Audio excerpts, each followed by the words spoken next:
So good morning everyone. So நம்ம test ஒன்றுக்கான answer key பார்க்குறோம். அதுக்கு முன்னாடி என்ன பண்ணலாம் அப்படின்னா ஜஸ்ட் டேரெக்டாக 2019 கொஷினுக்கு போயிடலாம். ஸோ உங்களுக்கு சில சீக்ரெட்ஸ்லாம் நான் சொல்ல ஆசைப்பட்றேன். என்ன சீக்ரெட் அப்படின்னா, எப்போதுமே எக்ஸாம் படிக்கிறதுக்கு முன்னாடி நம்ம என்ன பண்ணணும்னா ஸ்டாண்டர்டான புக்ஸை வந்து நம்ம தேடணும். எந்த புக்லேருந்து கொஷின்ஸ் ரிப்பீட்டடாக கேட்குறாங்க அப்படிங்கிறத நம்ம பார்க்கணும். அதுக்கப்புறம் அந்த ஸ்டாண்டர்ட் புக்கில் இருந்தால் மெட்டீரியல் தயார் பண்ணணும், இல்லை நோட்ஸ் எடுக்கணும், எடுத்து நம்ம எக்ஸாமுக்கு படிக்கணும். அப்போ தான் நம்மளால் கிளியர் பண்ண முடியும். இப்போ 2019 கொஷின் எடுத்துக்கோங்க. இந்த 17 கொஷின் பாருங்களேன். Who recognized organization and management of the enterprise as the main function of an entrepreneur? இப்படி ஒரு கேள்வி கேட்டிருக்காங்க. நீங்க வேற எந்த புக் படிச்சாலும் என்ன பண்ண முடியாது, இந்த கேள்வியை அட்டன் பண்ண முடியாது. எக்ஸப்ட் எந்த புக்னா இந்த புக்கு.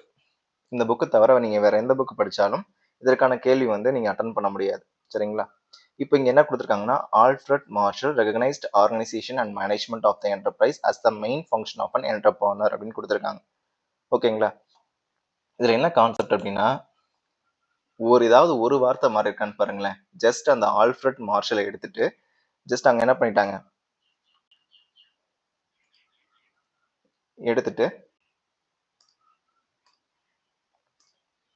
எடுத்து ஹூன்னு போட்டாங்க. அவ்வளவுதான்.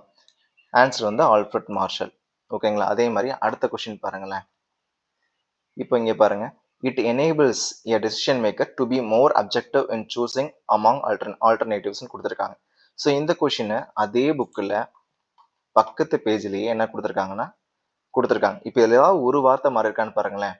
It enables a decision maker to more objective in choosing among alternatives கொடுத்துருக்காங்க.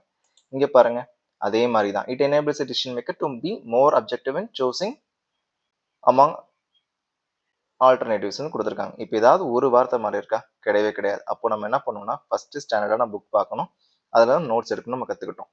ஓகேங்களா? இன்னும் சொல்லிட்டே போகலாம். எல்லா கொஸ்டின்ஸுமே நம்ம என்ன பண்ணலாம் அப்படின்னா சொல்லிட்டே போகலாம். இப்போ அதுக்கடுத்து பார்த்தீங்கன்னா சென்சிட்டிவிட்டி அனலைசிஸ். இந்த கொஸ்டின் பாருங்களேன். when key variables are changed and the resulting change in the rate of return or the NPV is observed is called னு கேட்டிருக்காங்க. இதுல வார்த்தை மாறாம அடுத்த கேள்வி அதான் கேட்டிருப்பாங்க. Sensitivity analysis is a simulation technique in which key variables are changes and resulting change in the rate of return or NPV is observed. ஏதாவது ஒரு வார்த்தை மாறி இருக்கான்னு பாருங்க. எதுவுமே மாறி இருக்காது. அப்படியே கேட்டிருப்பாங்க. ஓகேங்களா? அதே மாதிரி இன்னும் இங்க பாருங்க, the fee for the preparation of market study payable to TCO would be subsidized by IFCI up to. இந்த கொஸ்டின் கேட்டிருக்காங்க. இந்த கொஸ்டின் எக்ஸாம் ஹாலில் போய் நமக்கு இது எங்கடா கேட்டிருக்காங்க அப்படின்னு நமக்கு ஃபீலாக இருக்கும். பட் ஆனால் அவங்க ஒரு ஸ்டாண்டர்டான புக்கில் இருந்து என்ன பண்ணியிருக்காங்க அப்படின்னா கொஸ்டின்ஸை எடுத்திருக்காங்க. பார்த்தீங்கன்னா இங்கே பாருங்களேன், ஜஸ்ட் இந்த fee pay for the preparation of a market study payable to TCO would be subsidized by IFCI up to 75% of the cost or 15,000 whichever is lower. Just அப்படியே கேட்டாங்க.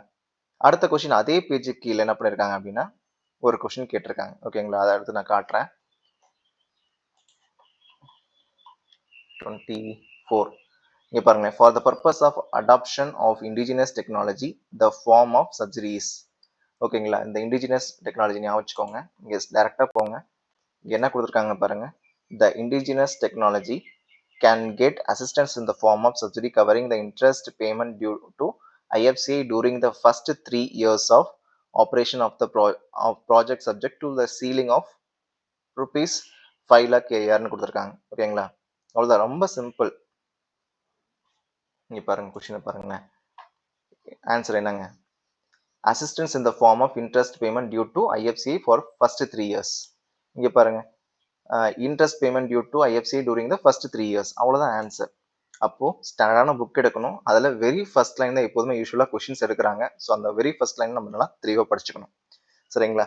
ஸோ அப்போ ஸ்டாண்டர்ட் புக்ஸை வந்து நம்ம கலெக்ட் பண்ணி படிக்கணுங்கிறத நம்ம தெரிஞ்சுக்கிட்டோம். ஓகே, நம்ம டெஸ்ட் பேட்சில் மேக்ஸிமம் எல்லா இம்பார்ட்டன்ட் கொஸ்டினும் கவர் பண்ணியிருப்போம்.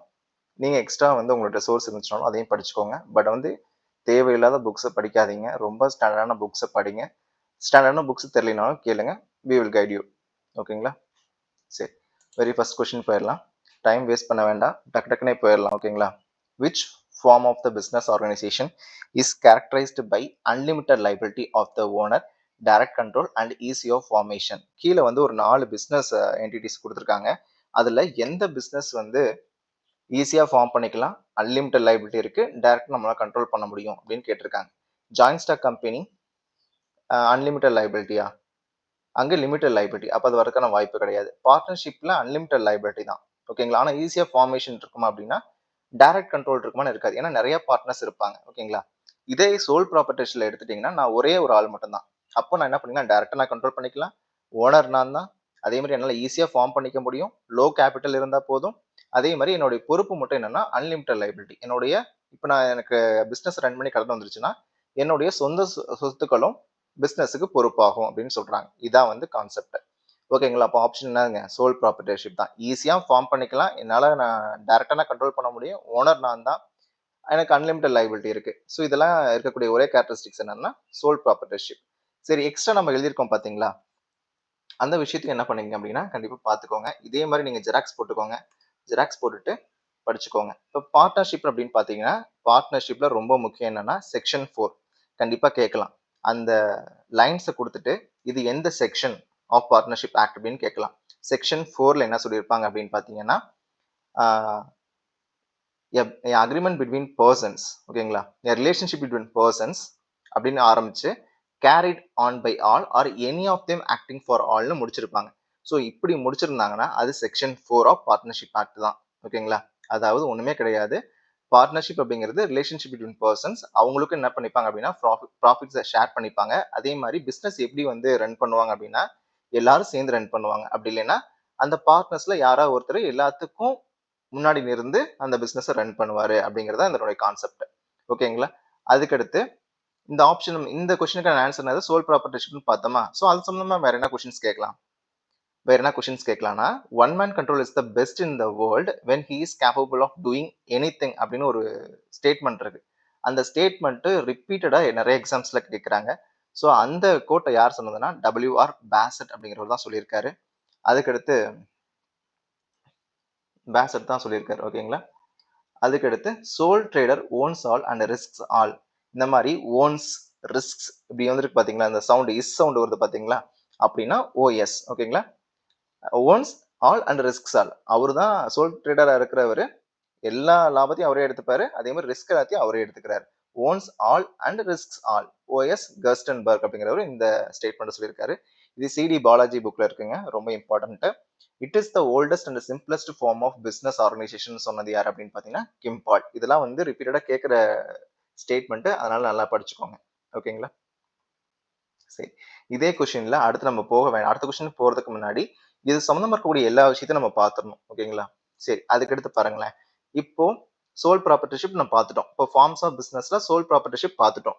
அன்லிமிட்டட் லைபிலிட்டி, மினிமம் கேபிட்டல் இருந்தா போதும். அதுக்கடுத்து ஈஸியா நம்ம பிசினஸ் ஸ்டார்ட் பண்ணிக்கலாம். எந்த ஒரு லீகல் ரெஜிஸ்ட்ரேஷன் எதுவுமே கிடையாது அப்படிங்கறதெல்லாம் பார்த்தோம்.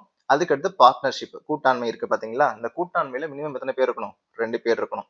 இதே மேக்ஸிமம் பாத்தீங்கன்னா 50 மெம்பர்ஸ் இருக்கணும். இந்த மேக்ஸிமம் 50 அப்படிங்கிறது யார் பிரெஸ்கிரைப் பண்ணதுன்னு பாத்தீங்கன்னா as per rule of 10 rule 10 of companies rule 2014, அதாவது as per கம்பெனிஸ் ஆக்ட் 2013 படி மேக்ஸிமம் மெம்பர்ஸ் 50 பேர் இருக்கணும். ஓகேங்களா? 50 பேர் தான் இருக்கணும். இதுல இன்னொன்னு என்னன்னு பாத்தீங்கன்னா சென்ட்ரல் கவர்மெண்ட் என்ன பண்ணலாம் அப்படின்னா மேக்ஸிமம் மெம்பர்ஸை ப்ரெஸ்கிரைப் பண்ணலாம். ஓகேங்களா? தான் எழுதியிருக்கோம். ஓகேங்களா? மேக்ஸிமம் மெம்பர்ஸை ப்ரெஸ்கிரைப் பண்ணலாம். அப்படி ப்ரெஸ்கிரைப் பண்ணும் பொழுது 100க்கும் மிகாம இருக்கணும். ஓகேங்களா? அப்படிங்கிற சொல்ற செக்ஷன் என்ன அப்படின்னு பார்த்தோம்னா செக்ஷன் 464. இதெல்லாம் நீங்க மனப்பாடம் பண்ணி தான் ஆகணும், வேற வழியே கிடையாது. இதெல்லாம் ரொம்ப ரொம்ப இம்பார்ட்டன்ட். ஓகேங்களா? இதெல்லாம் கன்ஃபியூசிங் பார்ட் கூட. சரி, அதுக்கடுத்து பார்ட்னர்ஷிப்ல பாத்தீங்கன்னா அன்லிமிட்டட் லைபிலிட்டி தான். சோல் ப்ராப்பர்ட்டிலையும் அன்லிமிட்டட் லைபிலிட்டி தான். பார்ட்னர்ஷிப்லயும் அன்லிமிட்டட் லைபிலிட்டி தான். அன்லிமிட்டட் லைபிலிட்டினா பிசினஸ் உடைய கடன்களுக்கு சொந்த சொத்துகள் வந்து பொறுப்பாகும். அதான் இங்க கான்செப்ட். ஓகேங்களா? அதுக்கடுத்து ரெஜிஸ்ட்ரேஷன். பார்ட்னர்ஷிப் ரெஜிஸ்ட்ரேஷன் பண்றது என்னதுங்க, கம்பல்சரி எல்லாம் கிடையாது, ஆப்ஷனல் தான். ஓகேங்களா? Registration optional. ஓகேவா? இதை கன்ஃபியூஸ் பண்ணிப்போம் நம்ம நிறைய பேர். அப்போ வந்து ஜாயிண்ட் ஸ்டாக் கம்பெனினா கம்பல்சரி, கோஆபரேட்டிவ் சொசைட்டினா கம்பல்சரி ரெஜிஸ்ட்ரேஷன். இதே பார்ட்னர்ஷிப் அப்படின்னா ஆப்ஷனல் தான்.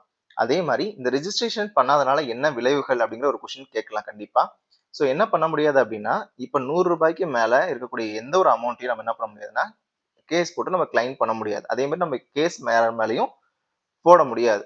ஓகேங்களா? எப்போ அப்படின்னா ரெஜிஸ்ட்ரேஷன் நம்ம பண்ணாம இருக்கும் பட்சத்துல. சரிங்களா? சரி, அதுக்கடுத்து இந்த பார்ட்னர்ஷிப்ல ரொம்ப கன்ஃபியூசிங்கான பார்ட் என்ன அப்படின்னா ரெண்டே 2 விஷயம்.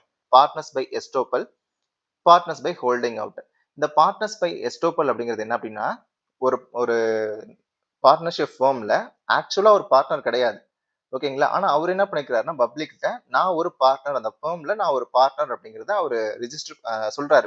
வெளியில வந்து எல்லாத்தையும் சொல்லிட்டே இருக்காரு. அப்படிங்கிற பட்சத்துல, ஃபியூச்சர்ல பிசினஸ் உடைய ஆப்ளிகேஷன்ஸ், ரெஸ்பான்சிபிலிட்டிய வந்து யார் எடுத்துக்கணும் அப்படின்னா, அந்த பார்ட்னர் நான் ஒரு பார்ட்னர்ன்னு சொல்லிக்கிறாரு பார்த்தீங்களா? அவரும் அத எடுத்துக்கணும் அப்படின்னு சொல்றாங்க. ஓகேங்களா? அதான் பார்ட்னர்ஸ் பை எஸ்டோப்பல். ஆக்சுவலா ஒரு பார்ட்னர் கிடையாது. ஆனா நான் ஒரு பார்ட்னர் அப்படின்னு வெளி உலகத்துக்கு சொல்லிப்பார். அவர் தான் பார்ட்னர்ஸ் பை எஸ்டோப்பல். இதே பார்ட்னர்ஸ் பை ஹோல்டிங் அவுட் அப்படின்னா, அவரு சொல்ல கிடையாது. ஃபர்ம் இருப்பாங்க பாத்தீங்களா? Partnership firm. அவங்க என்ன சொல்றாங்க அப்படின்னா, அவரு எங்களுடைய பார்ட்னர் அப்படின்னு சொல்லி அவங்க கிளைம் பண்ணிக்கிறாங்க. அப்படி கிளைம் பண்ணி அந்த ஆப்போசிட் பெர்சன் இருப்பார் பாத்தீங்களா? அவரு வந்து அத அக்செப்ட் பண்ணி அத வந்து ரெஃப்யூஸ் பண்ணல அப்படிங்கிற பட்சத்துல ஃபியூச்சர்ல வந்து ஏற்படக்கூடிய ரெஸ்பான்சிபிலிட்டிக்கு அவரும் பொறுப்பாகிறார். ஓகேங்களா? இதான் பார்ட்னர்ஸ் பை ஹோல்டிங் அவுட். இந்த 2 விஷயம் நமக்கு அடிக்கடி கன்ஃப்யூஸ் ஆகும். அதுக்காக நான் இங்க எடுத்து வச்சிருக்கேன். ஓகேங்களா? தன்னைத்தானே ஒருத்தர் பார்ட்னர் சொல்லிக்கிறாரு. ஆனா ஆக்சுவலா பார்ட்னர் இல்ல. அது பார்ட்னர்ஸ் பை எஸ்டோப்பல். தான் சொல்லல. ஆனா வந்து பார்ட்னர்ஷிப் ஃபர்ம் பார்ட்னர்ன்னு சொல்லுது. அப்படிங்கிற பட்சத்துல அது பார்ட்னர்ஸ் பை ஹோல்டிங் அவுட். அவங்க தான் ஹோல்ட் பண்ணி வச்சுக்கிறாங்க. ஓகேங்களா? பார்ட்னர்ஷிப் ஃபர்ம் தான் ஹோல்ட் பண்ணி வச்சுக்கிறாங்க. அவன் என்னோட பார்ட்னர் அப்படின்னு சொல்லி. ஓகேங்களா? சரி. அதுக்கடுத்து இன்னொரு கன்ஃபியூசிங்கான பார்ட் என்னன்னா, dissolution of partnership, dissolution of firm. இந்த டிசொல்யூஷன் ஆஃப் பார்ட்னர்ஷிப் அப்படிங்கிறது பாத்தீங்கன்னா, பிசினஸ் எண்ட் ஆகவே ஆகாது. ஓகேங்களா? அங்க என்னது பார்ட்னர்ஷிப் தான் எண்ட் ஆகும் அப்படின்னா, அவங்களுக்குள்ள ஒரு அக்ரிமெண்ட் போட்டிருப்பாங்க பாத்தீங்களா? அந்த அக்ரிமெண்ட் மட்டும் தான் எண்ட் ஆகும். ஓகேங்களா? பார்ட்னர்ஷிப் அந்த ஃபர்ம் இருக்கிறது எண்ட் ஆகாது. ஓகேங்களா? அது முடிவுக்கு வராது. அக்ரிமெண்ட் மட்டும் தான் முடிவுக்கு வரும். இப்போ வந்து ஒரு பார்ட்னர் வந்து இறந்துட்டாருன்னு வச்சுக்கோங்களேன். அப்ப என்ன ஆகும் அப்படின்னா, அந்த அக்ரிமெண்ட் இருக்கும் பாத்தீங்களா? இப்ப மறுபடியும் அவங்களுக்குள்ள வந்து ஒரு நியூ அக்ரிமெண்ட் கிரியேட் ஆகும். அப்ப ஏற்கனவே இருக்க அக்ரிமெண்ட் என்ன ஆகும் அப்படின்னா, க்ளோஸ் ஆகும். பிசினஸ் ஃபர்ம் க்ளோஸ் ஆகாது. சரிங்களா? அதே டிசொல்யூஷன் ஆஃப் ஃபர்ம் அப்படிங்கும் பொழுது, பிசினஸ் உடைய மொத்த ஆக்டிவிட்டீஸ்மே டிஸ்கன்டினியூ பண்ணிடுவாங்க. அதுக்கு பேர் தான் டிசொல்யூஷன் ஆஃப் ஃபர்ம் அப்படிங்கிறது. ஓகேங்களா? சரி. அதுக்கடுத்து ஹிந்து அன்டிவைடட் ஃபேமிலி. இப்ப 2வது கொஸ்டின் தான் பார்த்துட்டு இருக்கோம். ஹிந்து அன்டிவைடட் ஃபேமிலி அப்படிங்கும் பொழுது, இதனோட ஹெட் யாரு அப்படின்னு பாத்தீங்கன்னா, கர்த்தா. ஓகேங்களா? அதாவது எல்டஸ்ட் மேல் மெம்பர். ரொம்ப மூத்தவர் தானே இருப்பாரு. கர்த்தாவா இருப்பாரு. மீதி இருக்க மெம்பர்ஸ் எல்லாம் என்ன சொல்லுவோம்னா, நம்ம கோ பார்சினஸ் நம்ம சொல்லுவோம். என்ன சொல்லுவோம்? கோ பார்சினஸ் நம்ம சொல்லுவோம்.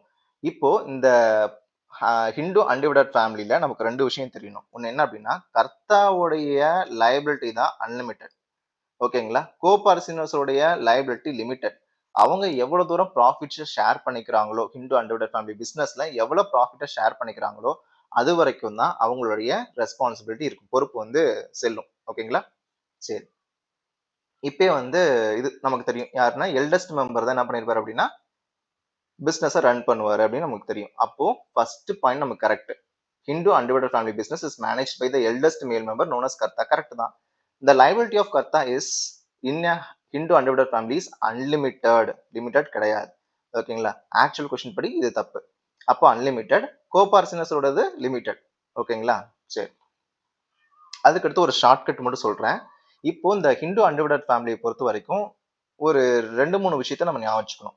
ஃபர்ஸ்ட் என்ன அப்படின்னு பாத்தீங்கன்னா, இந்த Hindu undivided family business govern பண்ணக்கூடிய லா என்னன்னு பாத்தீங்கன்னா Hindu succession act. Hindu succession act 1956. அதே மாதிரி அமெண்ட்மெண்ட் ஆக்ட் அது திருத்தி அமைக்கப்பட்டது எப்படின்னா 2005. ஓகேங்களா? இது ஒண்ணு ஞாபகம் வச்சுக்கோங்க. இன்னொன்னு என்ன அப்படின்னு பாத்தீங்கன்னா, இந்த ஹிந்து அன்டிவைடட் ஃபேமிலில 2 ஸ்கூல்ஸ் இருக்கு. ஸ்கூல் அப்படிங்கிறது கட்டடத்துல உட்காந்து நம்ம போய் படிக்கிறோம்ல, அந்த ஸ்கூல் கிடையாது. அது இந்த ஸ்கூல் என்ன அப்படின்னா, a group of people believing something. ஓகேங்களா? ஒரு group of people following something. அதான் ஸ்கூல். இந்த தயாபகா அப்படிங்கிற இந்த விஷயத்த ஃபாலோ பண்றவங்க வந்து எங்க இருக்காங்கன்னா, பெங்கால், அசாம் சைட்ல இருக்கிறாங்க. ஓகேங்களா? இதோட கான்செப்ட் என்ன அப்படின்னா, தயா அப்பா பிஏ படிச்சிருக்காருப்பா. ஓகே, தயா அப்பா பிஏ படிச்சிருக்காரு அப்படின்னு என்ன அர்த்தம்னா, இந்த தயபகால அப்பா இறந்ததுக்கு அப்புறம் தான் மெம்பர்ஸ்க்கு இல்ல சன்னுக்கு என்ன கிடைக்கும் அப்படின்னா, அந்த ப்ராப்பர்ட்டில ரைட் கிடைக்கும். ஓகேங்களா? உரிமை கிடைக்கும். இது என்னன்னா தயபகா. அதுக்கு தான் ஷார்ட்கட் என்னன்னா, தயா அப்பா பிஏ படிச்சிருக்காரு. இந்த பிஏங்கிறது பெங்கால், அசாம் அப்படிங்கிறது. ஓகேங்களா? பெங்கால், அசாம்ல ஒரு கொஸ்டின் செட்டு கொஸ்டின் இது ஆக்சுவலா. இது என்ன கொஸ்டினுங்க? Set question. நீங்க வேணா எடுத்து பாருங்க. இப்போ ரீசெண்டா நடந்த செட்டு கொஸ்டின். தயாவோட அப்பா பிஏ படிச்சிருக்காரு. ஓகேங்களா? அப்ப என்ன பெங்கால், அசாம்ல ஃபாலோ பண்ணக்கூடிய ஸ்கூல் என்ன ஸ்கூல் அப்படிங்கன்னா தயபகா தான். ஓகேங்களா? இதே மிடாஸ்கரா அப்படின்னா எம்முக்கு எம். மிடாஸ்கரா அப்படிங்கிறது மேல் மெம்பர்ஸ்க்கு மட்டும் தான் என்ன கிடைக்கும் அப்படின்னா சொத்துல உரிமை கிடைச்சிக்கிட்டு இருந்துச்சு. எது வரைக்கும் அப்படின்னா இந்த ஹிந்து சக்சஷன் ஆக்ட் அமெண்ட் பண்றதுக்கு முன்னாடி வரைக்கும். இப்போ 2005ல அமெண்ட் பண்ணிட்டாங்கன்னா முன்னாடியே சொன்னோமா. இப்போ அதுக்கப்புறம் வந்து ஃபீமேல் மெம்பர்ஸ்க்கும் என்ன கிடைக்குது அப்படின்னா சொத்துல உரிமை கிடைக்குது. இன்னொன்னு என்ன, தயாபகாவுக்கும் மிடாஸ்கராக்கும் என்ன வித்தியாசம்னா, தயாபகால அப்பா இறந்ததுக்கு அப்புறம் தான் சொத்துல உரிமை கிடைக்கும். மிடாஸ்கர்ல பாத்தீங்கன்னா நீங்க அந்த குடும்பத்துல பிறந்துட்டாவே உங்களுக்கு என்ன கிடைக்கும் அப்படின்னா அந்த சொத்துல உரிமை கிடைக்கும் அப்படின்னு சொல்றாங்க. ஓகேவா? இங்க மேல பாருங்களேன். இன்னும் கொஞ்சம் கான்செப்ட் பாத்தீங்கன்னா மைனர் ஆல்சோ எ மெம்பர். ஓகேங்களா? ஹிந்து அன்டிவைடட் ஃபேமிலில மைனர் என்ன ஆயிக்கலாம்? மெம்பர் ஆயிக்கலாம். இதே கோஆபரேட்டிவ் சொசைட்டில நீங்க மெம்பர் ஆக முடியுமா? மைனரு கண்டிப்பா ஆக முடியாது. ஓகேங்களா? பார்ட்னர்ஷிப்ல ஆகலாமா? ஆக்சுவலா வேலிட் கிடையாது. ஓகேங்களா? ஆனா பார்ட்னர்ஷிப்போட பெனிஃபிட்க்கு என்ன பண்ணிக்கலாம் அப்படின்னா மைனரை பார்ட்னரா ஏத்துக்கலாம். கோஆபரேட்டிவ் சொசைட்டில ஆக முடியாது. இந்து அன்டிவைடட் ஃபேமிலில மைனர் என்ன ஆகலாம் அப்படின்னா மெம்பரா ஆயிக்கலாம். ஓகேங்களா? கர்த்தாவோட லைபிலிட்டி அன்லிமிட்டட் லைபிலிட்டி, கோபார்சினஸ் உடைய லைபிலிட்டி லிமிட்டட் லைபிலிட்டி தான். அதே மாதிரி ஹிந்து சக்சஷன் அமெண்ட்மெண்ட் ஆக்ட்னு கேட்டாங்கன்னா கொஸ்டின்ல 2005ன்னு போடுங்க. ஹிந்து சக்சஷன் ஆக்ட் அப்படின்னு மட்டும் கேட்டாங்கன்னா 1956ன்னு மட்டும் போடுங்க. ஓகேங்களா? அதே மாதிரி ஹிந்து அன்டிவைடட் ஃபேமிலி வந்து ஒரு செப்பரேட் லீகல் என்டிட்டி அப்படிங்கிறாங்க. ஓகேங்களா? சட்டப்பூர்வமான ஒரு அமைப்பு தான். ஏன் அப்படின்னா இதை கவர்ன் பண்ணக்கூடிய ஆக்ட் என்னது 1956 ஹிந்து சக்சஷன் ஆக்ட். சரி, இதுல வந்து பெர்பெச்சுவல் எக்ஸிஸ்டன்ஸ் அப்படின்னா அதுல இருக்க மெம்பர் இறந்துட்டாங்கன்னா பிசினஸ் கண்டினியூ ஆகுமானா அது பெர்பெச்சுவல் எக்ஸிஸ்டன்ஸ் இருக்குன்னு அர்த்தம். ஓகேங்களா? இதே மெம்பர்ஸ் இறந்ததுக்கு அப்புறம் பிசினஸ் க்ளோஸ் ஆயிருமானா அங்க பெர்பெச்சுவல் எக்ஸிஸ்டன்ஸ் வந்து இருக்காதுன்னு அர்த்தம். ஓகேங்களா? இப்போ இந்த ஹிந்து அன்டிவைடட் ஃபேமிலில ஹெட் யாரு? கர்த்தா. அவர் இறந்துட்டாரு அப்படிங்கிற பட்சத்துல பிசினஸ் ரன் ஆகும். எப்படி அப்படின்னா அடுத்து இருக்கக்கூடிய மேல் மெம்பர்ஸ், எல்டஸ்ட் மேல் மெம்பர் இருப்பார் பாத்தீங்களா, அவர் என்ன ஆயிடுவாருன்னா கர்த்தாவா ஆயிடுவார். ஓகேங்களா? அதனால பிசினஸ் கண்டினியூவா நடந்துகிட்டே இருக்கும் பாத்தீங்களா, அதுக்கு பேர் தான் பெர்பெச்சுவல் எக்ஸிஸ்டன்ஸ் அப்படிங்கிறது பேர். ஓகேங்களா? இதுக்கு தான் இன்னொன்னு சொல்லுவாங்க, men may come men may go but company goes on for ever. Lord Cover வந்து சொல்லியிருப்பாரு. அதுதான் அவர் சொன்னது இந்த பெர்பெச்சுவல் எக்ஸிஸ்டன்ஸ் அப்படிங்கிறது. ஓகேங்களா? பிசினஸ் கண்டினியூ ஆகிட்டே இருக்கும். மெம்பர் இருந்தாலும் பிசினஸ் அதை போல இயங்கிக்கிட்டே இருக்கும். சரிங்களா? சரி. அதுக்கடுத்து எல்எல்பி. எல்எல்பியில் பார்த்தீங்கன்னா இங்க என்ன கேட்டிருக்காங்கன்னா which of the following statement is incorrect regarding a limited liability partnership? Option A, it combines the benefit of both partnership and company form. ஆமா, அதுக்காக தான் இது உருவாக்குனதே. ஓகேங்க, அதாவது ஒரு நிறுவனம் வந்து பார்ட்னர்ஷிப்போட பெனிஃபிட்ஸும் கம்பெனியோட பெனிஃபிட்ஸும் ஒருத்தவங்க வந்து அனுபவிக்கிறதுக்காக தான் என்ன பண்ணிருக்காங்க அப்படின்னா இந்த எல்எல்பியை ஸ்டார்ட் பண்ணிருக்காங்க. ஓகேங்களா? அதே மாதிரி இங்க இருக்கக்கூடிய பார்ட்னர்ஸோடைய லைபிலிட்டி வந்து அன்லிமிட்டட் இங்க கொடுத்துருக்காங்க. அது தப்பு. ஓகேங்களா? ஏன்னா லிமிட்டட் லைபிலிட்டி தான். அதனாலதான் அதுக்கு பேர் என்னது? Limited liability partnership. அங்க இருக்கக்கூடிய பார்ட்னர்ஸோடைய லைபிலிட்டி லிமிட்டட் அப்படின்னு சொல்றாங்க. ஓகேங்களா? It has separate entity from its partners. ஓகேங்களா? அதாவது பிசினஸ் வேற, பார்ட்னர்ஸ் வேற. ஓகேங்களா? அதே மாதிரி இதுக்கு தனியா ஒரு ஆக்டும் இருக்கு. அப்போ இது correct. It is governed by the limited liability partnership act 2008. Very good, excellent question. Okay, correct. இப்போ இது எல்லாமே கரெக்டா? அப்போ ரெண்டாவது மட்டும் தப்புன்னு நம்ம பார்த்துட்டோம். அதை மட்டும் நோட் பண்ணி வச்சுக்கோங்க. இதை தவிர வேற என்னென்ன விஷயம் இருக்கு அப்படின்னு பாத்தீங்கன்னா இந்த லிமிட்டட் லைபிலிட்டி பார்ட்னர்ஷிப் ஆக்ட் வந்து 2008. அது எப்ப நடைமுறைக்கு வருது அப்படின்னா 31st March 2009. ஓகேங்களா? அதே ஃபர்ஸ்ட் எல்எல்பி எப்ப கொண்டு வராங்கன்னா ஒரு எல்எல்பி ஒரு ஃபர்ம் வந்து எப்ப ஸ்டார்ட் பண்ணப்படுது அப்படின்னா 2nd April 2009ல வந்து ஸ்டார்ட் பண்றாங்க. ஓகேங்களா? இந்த லிமிட்டட் லைபிலிட்டி பார்ட்னர்ஷிப்ல மினிமம் எத்தனை பேர் இருக்கணும் அப்படின்னா மினிமம் எத்தனை பேர் இருக்கணும்? 2 பேர் இருக்கணும். மேக்ஸிமம் எத்தனை பேர் வேணாலும் இருக்கலாம். அதே மாதிரி இதுல 2 டிசைனேட்டட் பார்ட்னர்ஸ் இருப்பாங்க. இந்த டிசைனேட்டட் பார்ட்னர்ஸ்ங்கிறவங்க யார் அப்படின்னு பாத்தீங்கன்னா ஒரு பிசினஸோடைய லீகல் ரெக்ரூட்மெண்ட்ஸ் இருக்கும் பாத்தீங்களா, ஒரு பிசினஸ் ரன் பண்றதுக்கு தேவையான சட்டப்பூர்வமான விஷயங்கள் எல்லாத்தையும் பண்ணக்கூடியவங்க தான் இந்த டிசைனேட்டட் பார்ட்னர்ஸ் அப்படிங்கிறவங்க. அவங்க லிமிட்டட் லைபிலிட்டி பார்ட்னர்ஷிப்ல 2 பேர் இருக்கணும். ஓகேங்களா? இதுல நான் எக்ஸ்பெக்ட் பண்ற கொஸ்டின் இதுதான். டிசைனேட்டட் பார்ட்னர்ஸ் லிமிட்டட் லைபிலிட்டி எத்தனை பேர் இருக்கணும்? 2 பேர் இருக்கணும். ஓகேங்களா? சரி, அதுல 2 பேத்துல ஒருத்தர் யார் இருக்கணும்? ஒருத்தர் எங்க இருக்கணும் அப்படின்னா இந்தியாவில் இருக்கணும். அவர் ரெசிடென்டா இருக்கணும். சரிங்களா? சரி, ஒருத்தர் டிசைனேட்டட் பார்ட்னர்ஸா ஆகணும்னா அவர் டிபிஐஎன் நம்பர் வந்து வாங்கியிருக்கணும். அப்படின்னா டிசைனேட்டட் பார்ட்னர்ஸ் ஐடென்டிஃபிகேஷன் நம்பர் அப்படிங்கிறது. இது நான் எதிர்பார்க்குற 2வது கொஸ்டின். ஓகேங்களா? எல்எல்பியில் நான் 2 கொஸ்டின் எதிர்பார்க்குறேன். ஒன்று டிசைனேட்டட் பார்ட்னர்ஸ் எத்தனை பேர் இருக்குன்னு கேட்கலாம். அப்படி இல்லைன்னா டிபிஐஎன்னா ஃபுல் ஃபார்ம் என்னன்னு கேட்கலாம். இது ரெண்டும் நான் எக்ஸ்பெக்ட் பண்ற கொஸ்டின்ஸ். ஓகேங்களா? சரி, அதுக்கடுத்து வந்து பாத்தீங்கன்னா ஃபைலிங் ஆஃப் ஆனுவல் ரிட்டர்ன். அந்த வருடாந்திர கணக்கு நான் எப்போ சப்மிட் பண்ணணும் அப்படின்னா ஃபார்ம் 11ல 60 நாளைக்குள்ள ஃபினான்ஷியல் இயர் முடிஞ்சு ஃபினான்ஷியல் இயர் முடிஞ்சு நான் 60 நாளைக்குள்ள என்ன பண்ணணும் அப்படின்னா இந்த ஆனுவல் ரிட்டர்ன் நான் சப்மிட் பண்ணிடணும். எந்த ஃபார்ம்ல ஃபார்ம் 11ல நான் சப்மிட் பண்ணணும் அப்படிங்கிறது கான்செப்ட். நெக்ஸ்ட் என்னன்னா என்னுடைய ஸ்டேட்மெண்ட் ஆஃப் அக்கௌண்ட்ஸையும் நான் சால்வெண்டா தான் இருக்கேன் அப்படிங்கிற விஷயத்தையும் நான் ஃபார்ம் 8ல ஒவ்வொரு ஃபினான்ஷியல் இயர் முடிஞ்சு 6 மாசத்துக்கு அப்புறம் 6 மாசம் முடிஞ்சதுக்கு அப்புறம் 30 நாளைக்குள்ள என்ன பண்ணணும் அப்படின்னா 6 மாசம் முடிஞ்சு 30 நாளைக்குள்ள என்ன பண்ணணும் அப்படின்னா இந்த ஸ்டேட்மெண்ட் ஆஃப் அக்கௌண்ட்ஸையும் சால்வன்சியும் நான் என்ன பண்ணணும்னா சப்மிட் பண்ணணும். ஃபார்ம் 8ல நான் சப்மிட் பண்ணணும். ஓகேங்களா, இது ஒரு கான்செப்ட். நெக்ஸ்ட் என்னன்னு பாத்தீங்கன்னா அடுத்து நான் எதிர்பார்க்கக்கூடிய 3வது விஷயம்.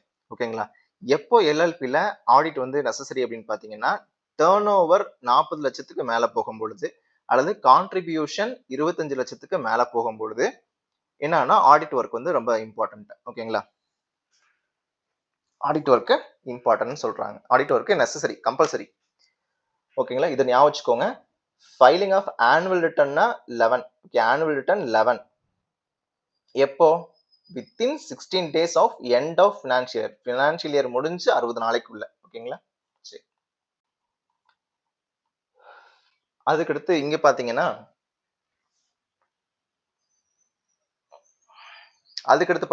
ஒரு மேட்ச் கொடுத்துருக்காங்க. மேட்ச்ல வந்து ஒரு நிமிஷம் அதுல ஏதோ உங்களுக்கு ஓகே. மேட்ச்ல பாத்தீங்கன்னா ஃபர்ஸ்ட் சோல் ப்ராப்பர்ட்டர்ஷிப்னா சிங்கிள் ஓனர்ஷிப், டைரக்ட் கண்ட்ரோல். ஓகேங்களா, அது நமக்கு தெரியும். பார்ட்னர்ஷிப்பை பொறுத்த வரைக்கும் இங்க என்ன கொடுத்துருக்காங்க, agreement between 2 or more persons அப்படின்னு கொடுத்துருக்காங்க. இது பார்ட்னர்ஷிப் சம்பந்தமானது. ஹிந்து அன்டிவைடட் ஃபேமிலி சம்பந்தமா இருக்கக்கூடியது என்னது அப்படின்னா கர்த்தாவுக்கு அன்லிமிட்டட் லைபிலிட்டி தான், கோ பார்ட்னர்ஸ்க்கு லிமிடெட் லைபிலிட்டி. அதே மாதிரி ஜாயிண்ட் ஸ்டாக் கம்பெனில பெர்பெச்சுவல் சக்செஷன், அது ஸ்பெல்லிங் தப்பு, பெர்பெச்சுவல் சக்செஷன். ஓகேங்களா, அதாவது அதுல இருக்கக்கூடிய மெம்பர்ஸ் இருந்தாலும் பிசினஸ் ரன் ஆகிட்டே இருக்கும். சரிங்களா, பிசினஸுக்கு சாவு கிடையாது. சரி, அதுக்கடுத்து இதுல வந்து ஃபார்ம்ஸ் ஆஃப் ஆர்கனைசேஷன்ல சிலபஸ்ல வந்து கொடுத்துருக்குற sole proprietorship, partnership, Hindu undivided family, joint stock company எல்லாம் பார்த்திருப்போம். ஆனா இதுல ஒண்ணு மிஸ் ஆகுது. என்ன தெரியுங்களா, கோஆபரேட்டிவ் சொசைட்டி. அதை பத்தி கொஞ்சம் பார்த்துடலாம். ஜஸ்ட் பார்த்துடலாம். ஓகேங்களா, கோஆபரேட்டிவ் சொசைட்டில கோ அப்படிங்கிறது டுகெதர்னு அர்த்தம். ஆபரேட்டிவ் அப்படின்னா operate for the motive of welfare. ஓகேங்களா, அதுல இருக்கக்கூடிய மெம்பர்ஸோடைய நலத்துக்காக என்ன பண்றோம் அப்படின்னா நம்ம வேலை செய்யறோம். ஓகேங்களா, என்னுடைய பிரின்சிபல் என்னன்னா தனக்குத்தானே உதவி பண்ணிக்கணும், அதே மாதிரி நம்மளை சுத்தி இருக்கவங்களுக்கும் ஹெல்ப் பண்ணணும் அப்படிங்கிறது என்னுடைய பிரின்சிபல். இதுல மினிமம் எத்தனை பேர் இருக்கணும்னா கோஆபரேட்டிவ் சொசைட்டில 10 பேர் இருக்கணும். நல்லா ஞாபகம் வச்சுக்கோங்க, 10 பேர் இருக்கணும். மேக்ஸிமம் வந்து எத்தனை பேர் வேணாலும் இருக்கலாம். கோஆபரேட்டிவ் சொசைட்டி ஆக்ட் அப்படின்னு கேட்டாங்கன்னா நீங்க 1912 அதான் கரெக்ட். Cooperative societies act 1912. இதே ஃபர்ஸ்ட் கோஆபரேட்டிவ் சொசைட்டிஸ் ஆக்ட்னு கேட்டிருந்தாங்கன்னா 1904. இதெல்லாம் சைட்ல எழுதி வைங்க. அதுக்கடுத்து வந்து பாத்தீங்கன்னா மல்டி ஸ்டேட் கோஆபரேட்டிவ் சொசைட்டிஸ் ஆக்ட்னு கேட்டாங்கன்னா அது 2002. இது அதாவது மல்டி ஸ்டேட் கோஆபரேட்டிவ் சொசைட்டினா என்னன்னா இப்போ வந்து நம்ம ஒரே ஸ்டேட்டுக்குள்ள ஆரம்பிக்காம 2-3 ஸ்டேட்ல இருக்கவங்க நம்ம சேர்ந்து நம்ம ஒரு கோஆபரேட்டிவ் சொசைட்டி ஆரம்பிச்சோம்னா அதுக்கு பேர் மல்டி ஸ்டேட் கோஆபரேட்டிவ் சொசைட்டிஸ். அதுல நிறைய ஸ்டேட்ல சேர்ந்திருப்பாங்க இல்லையா, அப்போ ஒவ்வொரு ஸ்டேட்ல இருக்கவங்க ஒவ்வொரு ஸ்டேட்லயும் 50 பேர் சேர்ந்து சேரணும். ஓகேங்களா, அதுதான் மினிமம் மெம்பர்ஸ் 50. ஒரு ஸ்டேட்ல 50 பேர் சேர்ந்திருக்கணும். ஓகே, மேக்ஸிமம் அன்லிமிட்டட் தான். அதே மாதிரி கோஆபரேட்டிவ் சொசைட்டி வரைக்கும் இருக்கிறதுல வந்து ஒரு முக்கியமான பெனிஃபிட் என்ன அப்படின்னா 1 man 1 vote. அதாவது irrespective of capital they contribute, அவங்களுக்கு வந்து ஒரே ஒரு ஓட்டு மட்டும் தான் கொடுப்பாங்க. அவங்க எவ்வளவு வேணாலும் கேபிட்டல் கான்ட்ரிபியூட் பண்ணிருக்கலாம். 100 ரூபாய் கான்ட்ரிபியூட் பண்ணிருக்கலாம், இன்னொருத்தர் 1 லட்ச ரூபாய் கான்ட்ரிபியூட் பண்ணிருக்கலாம்.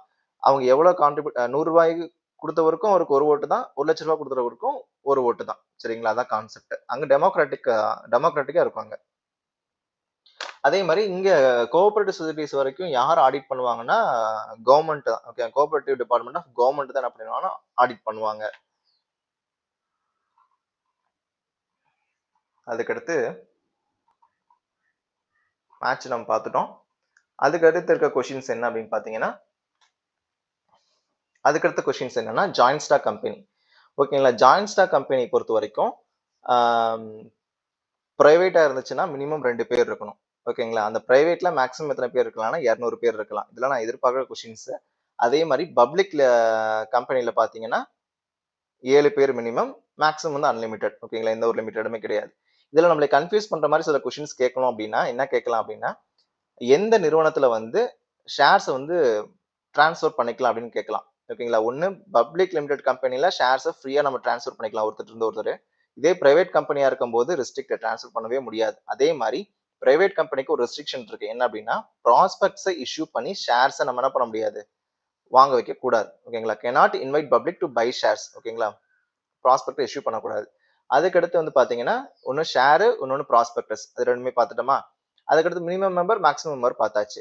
ஜாயிண்ட் ஸ்டாக் கம்பெனில அது ஒரு செப்பரேட் லீகல் என்டிட்டி. அதாவது பிசினஸ் வேற, மெம்பர்ஸ் வேற அப்படின்னு சொன்னது என்ன அப்படின்னு பாத்தீங்கன்னா, Salomon versus Salomon and co limited. அந்த கேஸ் படிதான் மெம்பர்ஸ் வேற, கம்பெனி வேற, மெம்பர் வேற அப்படிங்கறத உறுதிப்படுத்தினாங்க. சரிங்களா?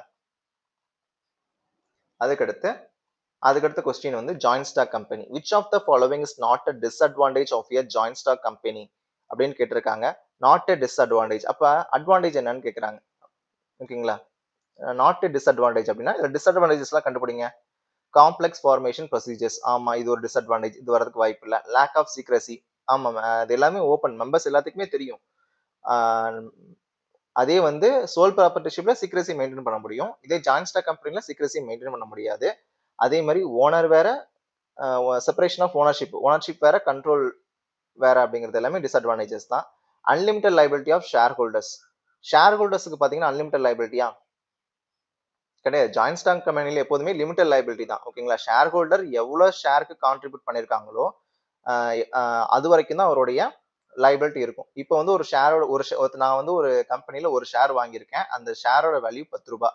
நான் அந்த ஷேருக்கு 7 ரூபாய் நான் பே பண்ணிட்டேன் அப்படின்னா, என்னுடைய மீதி இருக்கக்கூடிய பொறுப்பு என்ன அப்படின்னா, அந்த 3 ரூபாய் மட்டும் நான் என்ன பண்ண கொடுத்தா போதும். வேற எதுவுமே என்னுடைய பர்சனல் சொத்து என்ன ஆகாது அப்படின்னா, பிசினஸ் உடைய பொறுப்புகளுக்கு உடன்படாது. சரிங்களா? சரி. அதுக்கடுத்து இதுல பாருங்களேன், members may come and members may go but the company goes on for ever. இந்த வேர்ட்ஸ் சொன்னவர் யாருன்னா லார்ட் கவர் அப்படிங்கிறவர் சொன்னார். இது வந்து ரொம்ப கேட்கக்கூடிய ஒரு கேள்விதான். அதே மாதிரி இப்ப நம்ம கம்பெனிஸை பத்தி பார்த்துட்டு இருக்கோமா, பிரைவேட் கம்பெனி பார்த்தாச்சு, பப்ளிக் லிமிடெட் கம்பெனி பார்த்தாச்சு. பிரைவேட்ல பார்த்தா மினிமம் 2 இருக்கணும், மேக்ஸிமம் 200 இருக்கலாம். அதே பப்ளிக் லிமிடெட் கம்பெனில 7 பேர் மினிமம், மேக்ஸிமம் அன்லிமிட்டட் தான். ஓகேங்களா? அதே மாதிரி இப்போ வந்து ஒரு கம்பெனில கவர்மெண்ட் இருப்பாங்க பாத்தீங்களா, அது சென்ட்ரல் கவர்மெண்ட்டோ ஸ்டேட் கவர்மெண்ட்டோ இல்ல கம்பைன்டோவோ 51% மேல ஷேர்ஸை ஹோல்ட் பண்ணியிருந்தாங்கன்னா அதுக்கு அந்த கம்பெனிக்கு பேர் கவர்மெண்ட் கம்பெனி அப்படிங்கிறது பேர். ஓகேங்களா? அதே ஹோல்டிங் கம்பெனி அப்படிங்கிறதுனா ஒரு ஒரு நிறுவனம் மற்றொரு நிறுவனத்தோடைய மேக்ஸிமம் கண்ட்ரோலை வச்சிருந்தாங்கன்னா அந்த மேக்ஸிமம் கண்ட்ரோலை வச்சிருக்க கம்பெனிக்கு பேரு ஹோல்டிங் கம்பெனி அப்படின்னு பேர். அதை சொல்லக்கூடிய செக்ஷன் என்னன்னா 4/4. ஓகேங்களா? ஒரு 4 இன்னொரு 4. ஓகேங்களா? ஹோல்டு பண்ணி வச்சிருக்குது அப்படிங்கிற ஞாபகம் வச்சுக்கோங்க. அதுக்கடுத்து பாத்தீங்கன்னா பிரைவேட் கம்பெனி பத்தி சொல்லக்கூடிய செக்ஷன் என்னன்னா செக்ஷன் 3. ஓகேங்களா? இது வரைக்கும் நம்ம கொஞ்சம் செக்ஷன்ஸ் எல்லாம் பார்த்துருக்கோம். அதெல்லாம் நம்ம மைண்ட்ல நல்லா ஞாபகம் வச்சுக்கோங்க. பார்ட்னர்ஷிப் பத்தி சொன்ன செக்ஷன் என்னதுங்க? செக்ஷன் 4. ஹோல்டிங் கம்பெனிக்கு செக்ஷன் 4/4. பிரைவேட் கம்பெனிக்கு செக்ஷன் 3. அதே மாதிரி சென்ட்ரல் கவர்மெண்ட் பார்ட்னர்ஷிப்புக்கு மேக்ஸிமம் லிமிட்டை பிரெஸ்கிரைப் பண்ணலாம்னு சொன்ன செக்ஷன் என்னன்னா செக்ஷன் 464. ஓகேங்களா? அதை ஞாபகம் வச்சுக்கோங்க. அதே மாதிரி பிரைவேட் கம்பெனி என்ன பண்ணலாம் அப்படின்னா மினிமம் சப்ஸ்கிரிப்ஷனை வாங்குறதுக்கு முன்னாடியே என்ன பண்ணலாம்னா ஷேர்ஸை அலாட் பண்ணிக்கலாம். அது ஒரு பெனிஃபிட் அவங்களுக்கு இருக்கு. இதே வந்து பப்ளிக் லிமிடெட் கம்பெனினா மினிமம் சப்ஸ்கிரிப்ஷன் வந்ததுக்கு அப்புறம் தான் ஷேர்ஸ் அவங்களால அலாட் பண்ண முடியும். சரிங்களா? Okay. Identify the correct sequence of steps involve in the formation of a joint stock company. ஒரு ஜாயிண்ட் ஸ்டாக் கம்பெனியை நான் உருவாக்கணும்னா என்ன பண்ணணும்? ஃபர்ஸ்ட் அந்த கம்பெனி உருவாக்குங்க ஐடியா. ஓகேங்களா? அதுதான் ப்ரொமோஷன். அந்த ஐடியா ஜென்ரேஷன் பார்ட் தான் ப்ரொமோஷன் அப்படிங்கிறது. நெக்ஸ்ட் என்னன்னு பாத்தீங்க அப்படின்னா அதுக்கடுத்து நான் இது பண்ணிட்டேன். அதுக்கடுத்து ரெஜிஸ்டர் போய் நான் ரெஜிஸ்டர் பண்ணோம் இல்லைங்களா? அதுக்கு பேரு இன்கார்பரேஷன். அதுக்கடுத்து பொதுமக்கள் இருந்து என்ன பண்றேன் அப்படின்னா கேபிட்டல சப்ஸ்கிரைப் பண்றேன். அது 3rd. அதுக்கடுத்து நான் பிசினஸ் தொடங்குறேன். ஓகேங்களா? இது 4 பார்ட். ஓகேங்களா? இந்த ஆர்டர் தான் இருக்கும். நீங்க பாருங்களேன், ஃபர்ஸ்ட் ப்ரொமோஷனா, அதுக்கடுத்து இன்கார்பரேஷனா, அதுக்கடுத்து கேபிட்டல் சப்ஸ்கிரிப்ஷன், அதுக்கடுத்து கமென்ஸ்மெண்ட் ஆஃப் பிசினஸ். ஓகேங்களா? இதுல இன்னொரு பியூட்டியான ஒரு விஷயம் என்ன இருக்கு அப்படின்னு பாத்தீங்கன்னா, ஒரு பிரைவேட் லிமிடெட் கம்பெனியா இருந்துச்சு அப்படின்னா அவங்க சர்டிபிகேட் ஆஃப் இன்கார்பரேஷன் வாங்கினதுக்கு அப்புறமே பிசினஸ் ஸ்டார்ட் பண்ணிடலாம். ஆனா பப்ளிக் லிமிடெட் கம்பெனியா இருக்கும் பட்சத்துல அவங்க என்ன பண்ணணும்? சர்டிபிகேட் ஆஃப் கமென்ஸ்மெண்ட் வாங்கினதுக்கு அப்புறம் தான் அவங்க பிசினஸ் ஸ்டார்ட் பண்ணணும். ஓகேங்களா? பப்ளிக் கம்பெனியா இருந்துச்சுன்னா கமென்ஸ்மெண்ட் ஆஃப் பிசினஸ் பிரைவேட் கம்பெனியாக இருந்துச்சுன்னா சர்டிஃபிகேட் ஆஃப் இன்கார்பரேஷன் வாங்கினதுக்கப்புறம் பிஸ்னஸை ஸ்டார்ட் பண்ணிடலாம். ஓகேங்களா? ஓகே.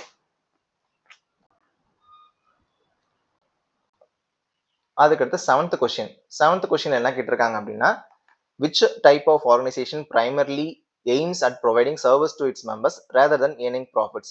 அதாவது ஒரு ஆர்கனைசேஷன் இருக்கு, அந்த ஆர்கனைசேஷன் இருக்கக்கூடிய மெம்பர்ஸுக்கு சர்வீஸ் கொடுக்குறது அவரோட முதன்மையான நோக்கமா இருக்கு, ப்ராஃபிட் வந்து முதன்மையான நோக்கம் இல்லை அப்படின்னா எந்த ஆர்கனைசேஷனா அது இருக்கலாம் அப்படின்னு கேட்டிருக்காங்க. கவர்மெண்ட் ஆர்கனைசேஷன், கோஆபரேட்டிவ் ஆர்கனைசேஷன், அதுக்கடுத்து வந்து ஜாயிண்ட் ஸ்டாக் கம்பெனி, பார்ட்னர்ஷிப்லாம் கொடுத்துருக்காங்க. உங்களுக்கு தோணும் சர்வீஸ் வந்து கவர்மெண்ட் ஆர்கனைசேஷன் தானே கொடுப்பாங்க அப்படின்னு கொடுத்துருக்காங்க. ஒரு ட்ரிக்கியான பார்ட் என்ன அப்படின்னு பார்த்தீங்கன்னா, providing service to its members. Okay, மெம்பர்ஸ்க்கு மட்டும்தான் கொடுப்பாங்களா கவர்மெண்ட் ஆர்கனைசேஷன்? கிடையாது. எல்லா பப்ளிக்குமே என்ன பண்ணுவாங்க அப்படின்னா சர்வீஸ் வந்து கொடுப்பாங்க. இதே கோஆபரேட்டிவ் ஆர்கனைசேஷன்ல பார்த்தீங்கன்னா அதுல இருக்க மெம்பர்ஸ்க்கு மட்டும் சர்வீஸ் வந்து கொடுப்பாங்க. ஓகேங்களா? சரி, இப்போ வந்து இது பாருங்க, நம்ம ஆல்ரெடி பார்த்துட்டோம். கோஆபரேட்டிவ் சொசைட்டிக்கு ரிஜிஸ்டர் பண்றக்கூடிய ஆக்ட் என்னன்னா கோஆபரேட்டிவ் சொசைட்டிஸ் ஆக்ட் 1912 படி எல்லா கோஆபரேட்டிவ் சொசைட்டிஸ் ரிஜிஸ்டர் பண்ணியிருக்கணும். அதே மாதிரி எல்லாத்துக்கும் ஒரு ஓட்டு மட்டும்தான். உங்களுடைய மோட்டோ என்ன அப்படின்னா செல்ஃப் ஹெல்ப்பும் மியூச்சுவல் ஹெல்ப்பும், அதான் all for one and one for all அப்படிங்கிறது. ஃபர்ஸ்ட் கோஆபரேட்டிவ் சொசைட்டிஸ் ஆக்ட் 1904 அதான் சொல்லியாச்சு. அதுக்கடுத்து ஃபவுண்டர் ஆஃப் கோஆபரேட்டிவ் மூவ்மெண்ட் யார் அப்படின்னா ராபர்ட் ஓவன் அப்படிங்கிறவர். இவர் வந்து 1844 ராச்டேல் அப்படிங்கிற இடத்துல இங்கிலாந்துல ஒரு மூவ்மெண்ட் வந்து ஆரம்பிக்கிறார். அதுக்கு பேர் தான் ஃபர்ஸ்ட் கோஆபரேட்டிவ் மூவ்மெண்ட். அதுல என்ன கான்செப்ட் அப்படின்னா, ஒரு 28 டெக்ஸ்டைல் ஒர்க்கர்ஸ்லாம் என்ன பண்ணுவாங்கன்னா ஒரு கிராசரி ஸ்டோர்ஸ் வந்து ஓபன் பண்ணுவாங்க. அதுதான் ஃபர்ஸ்ட் எதுக்காகனா அவங்களுடைய மியூச்சுவல் பெனிஃபிட்ஸ்க்காக ஓபன் பண்ணுவாங்க. அதான் ஃபர்ஸ்ட் ஓபன் பண்ணக்கூடிய கோஆபரேட்டிவ் மூவ்மெண்ட். ஓகேங்களா?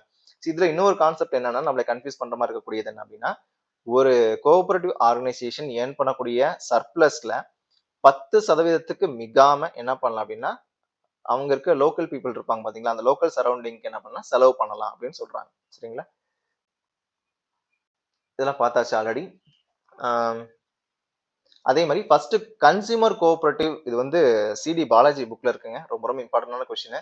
First consumer cooperative was set up in 1903 Madras province. ஓகேங்களா? அதாவது மெட்ராஸ் மாகாணத்துல ஃபர்ஸ்ட் கன்சியூமர் கோஆபரேட்டிவ் சொசைட்டி ஆரம்பிச்சிருக்காங்க எப்போன்னா 1903ல. சரிங்களா? இதை ஞாபகம் வச்சுக்கோங்க. Government organization are characterized by bureaucratic control and decision making process. Their primary objective is public welfare and social service, not profit motive. ரெண்டுமே கரெக்ட் தான். ஆனா ஃபர்ஸ்ட் இதுல என்ன கொடுத்துருக்காங்கன்னா பியூரோக்ராட்டிக் கண்ட்ரோல், அதிகாரத்துவ கட்டுப்பாடு. ஓகேங்களா? அதிகாரத்துவ கட்டுப்பாடு அப்படிங்கிறது கொடுத்துருக்காங்க. கட்டுப்பாடை பத்தி பேசியிருக்காங்க. இன்னொன்னு சோசியல் வெல்ஃபேர் பத்தி பேசியிருக்காங்க. இண்டிவிஜுவலா பார்த்தோம்னா ரெண்டுமே கரெக்ட் தான். ஆனா கூற்று வந்து காரணத்தை விளக்குதானா? கிடையாது. ஓகேங்களா? அப்போ ஆப்ஷன் என்னதுங்க? பி தான் கரெக்ட். சரி, அதே மாதிரி விவசாய கடன் இருப்பாங்க பாத்தீங்களா, அதுல உச்சபட்ச அமைப்பு எது அப்படின்னா டாப் மோஸ்ட் அத்தாரிட்டி யாருன்னு பாத்தீங்கன்னா நபார்டு தான். நபார்டு எப்படின்னா ஜூலை 1982ல இருந்து அது ரன் ஆயிட்டு இருக்கு. அதை மட்டும் கொஞ்சம் ஜஸ்ட் ஒரு பார்த்துக்கோங்க. சரி, இப்போ நம்ம கவர்மெண்ட் ஆர்கனைசேஷனை பத்தி பார்த்தோம். இப்போ கவர்மெண்ட் ஆர்கனைசேஷனை பொறுத்த வரைக்கும் 3 இருக்கு. ஒன்னு department undertaking, government company, public corporation. இந்த 3 விஷயம் தான். கண்டிப்பா இதுல ஒரு கேள்வி வந்து எதிர்பார்க்கலாம் நீங்க. டிபார்ட்மெண்ட் அண்டர்டேக்கிங் அப்படிங்கிறது ஒண்ணுமே கிடையாது. ஒரு மினிஸ்ட்ரிக்கு கீழே அந்த செயல்முறை நடந்துச்சு அப்படின்னா அதுக்கு பேர் டிபார்ட்மெண்ட் அண்டர்டேக்கிங். இப்ப ரயில்வே சர்வீஸ் என்ன பண்ணுது அப்படின்னா ரயில்வே டிபார்ட்மெண்ட்டுக்கு கீழே இயங்குது. போஸ்டலும் அதே மாதிரி தான். ஸோ இப்படி ஒரு மினிஸ்ட்ரிக்கு கீழே இயங்குச்சு அப்படின்னா அதுக்கு பேர் டிபார்ட்மெண்ட் அண்டர்டேக்கிங்ஸ். அங்க ஒர்க் பண்ற எல்லா எம்ப்ளாயிஸுமே கவர்மெண்ட் எம்ப்ளாயிஸ் தான். சரிங்களா? சரி, ஃபண்ட் யார் கொடுப்பாங்கன்னா கவர்மெண்ட் கொடுப்பாங்க. இதனுடைய ஃபண்ட் அலோகேஷன் பாத்தீங்கன்னா ஒவ்வொரு ஆனுவல் பட்ஜெட்லயும் இந்த டிபார்ட்மெண்ட்டுக்கு தனித்தனியா ஃபண்ட் வந்து அலோகேட் பண்ணுவாங்க அப்படிங்கிறது நமக்கு தெரியும்.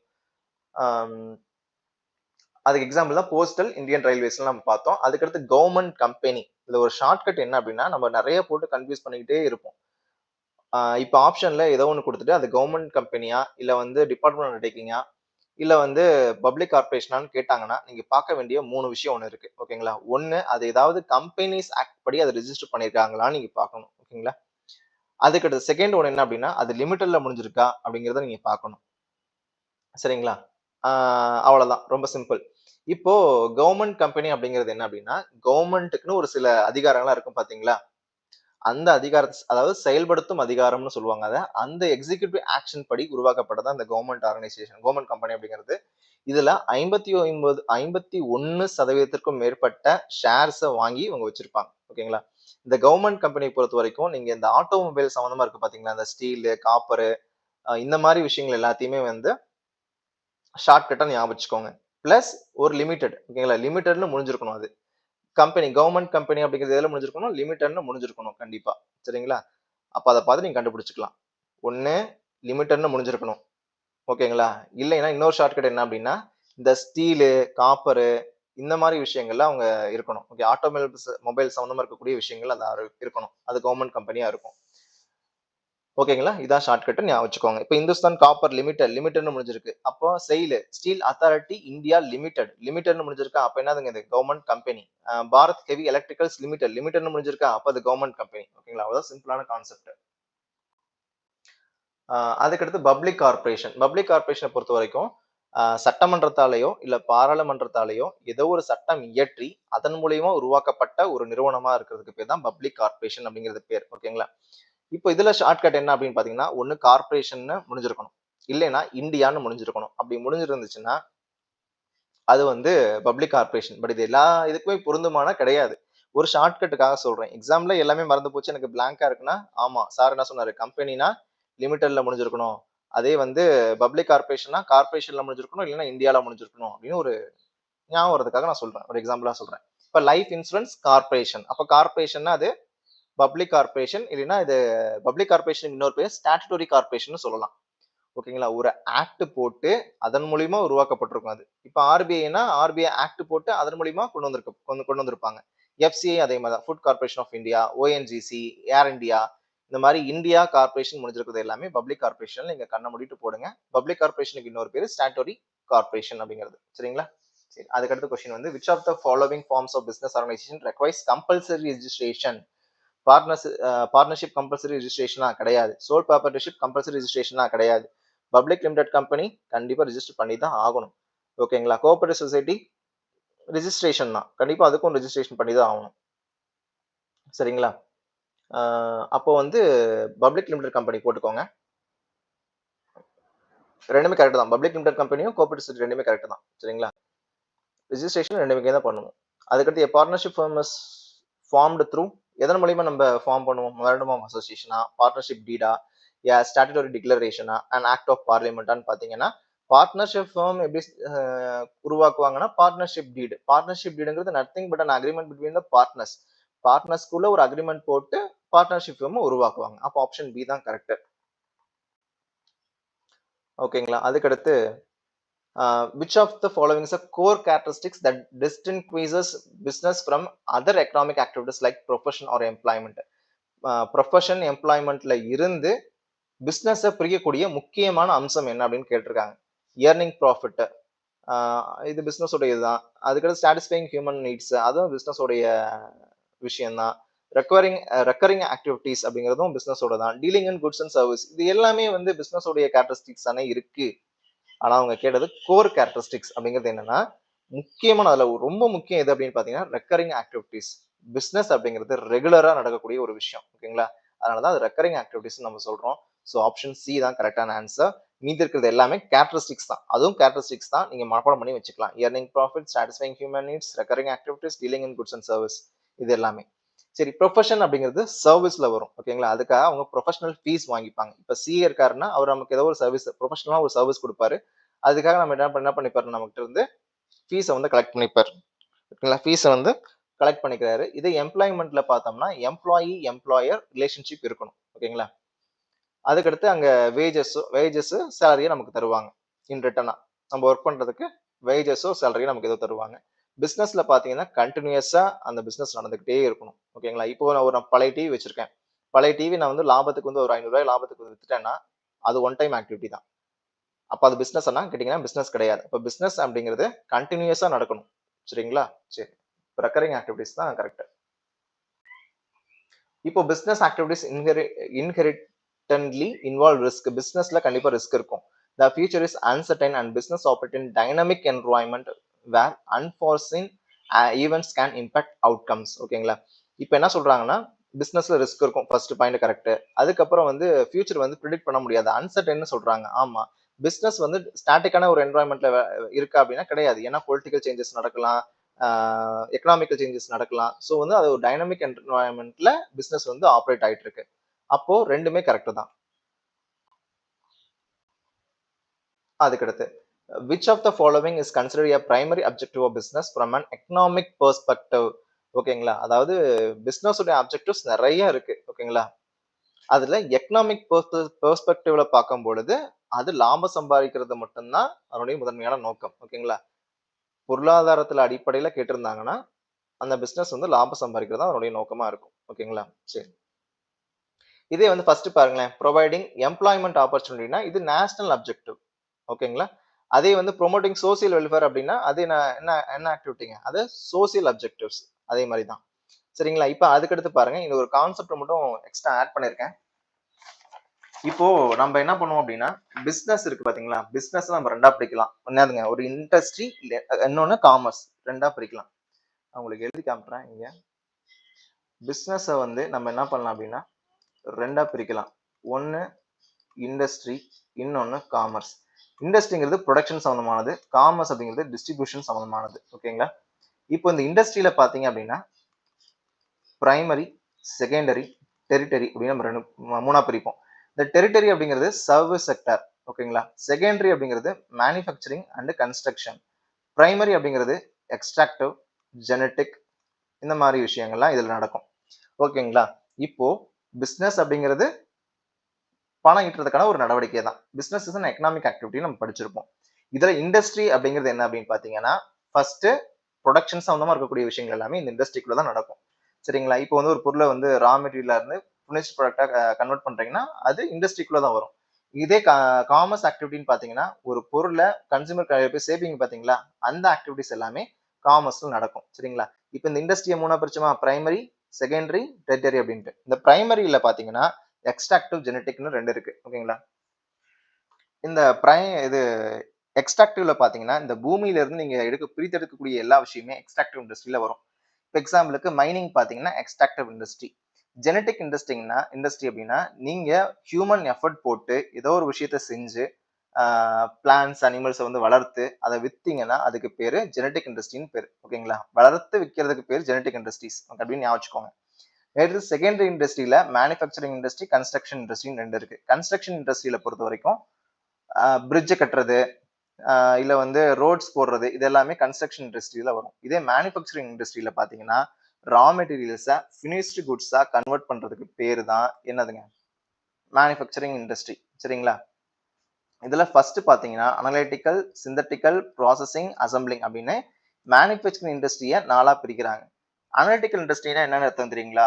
ஃபர்ஸ்ட் ஒரு ப்ராடக்ட்ல இருந்து, ஒரு மெட்டீரியல் இருந்து நிறைய எலமெண்ட்ஸை நீங்க பிரிச்சு எடுக்கிறதுக்கு பேர் தான் அனலிட்டிக்கல் இண்டஸ்ட்ரி. எக்ஸாம்பிளுக்கு ஆயில், க்ரூட் ஆயில் எடுத்துக்கோங்களேன், அதுல இருந்து பெட்ரோல், கெரோசின், இது எல்லாமே நம்ம பிரிச்சு எடுக்கிறோம்.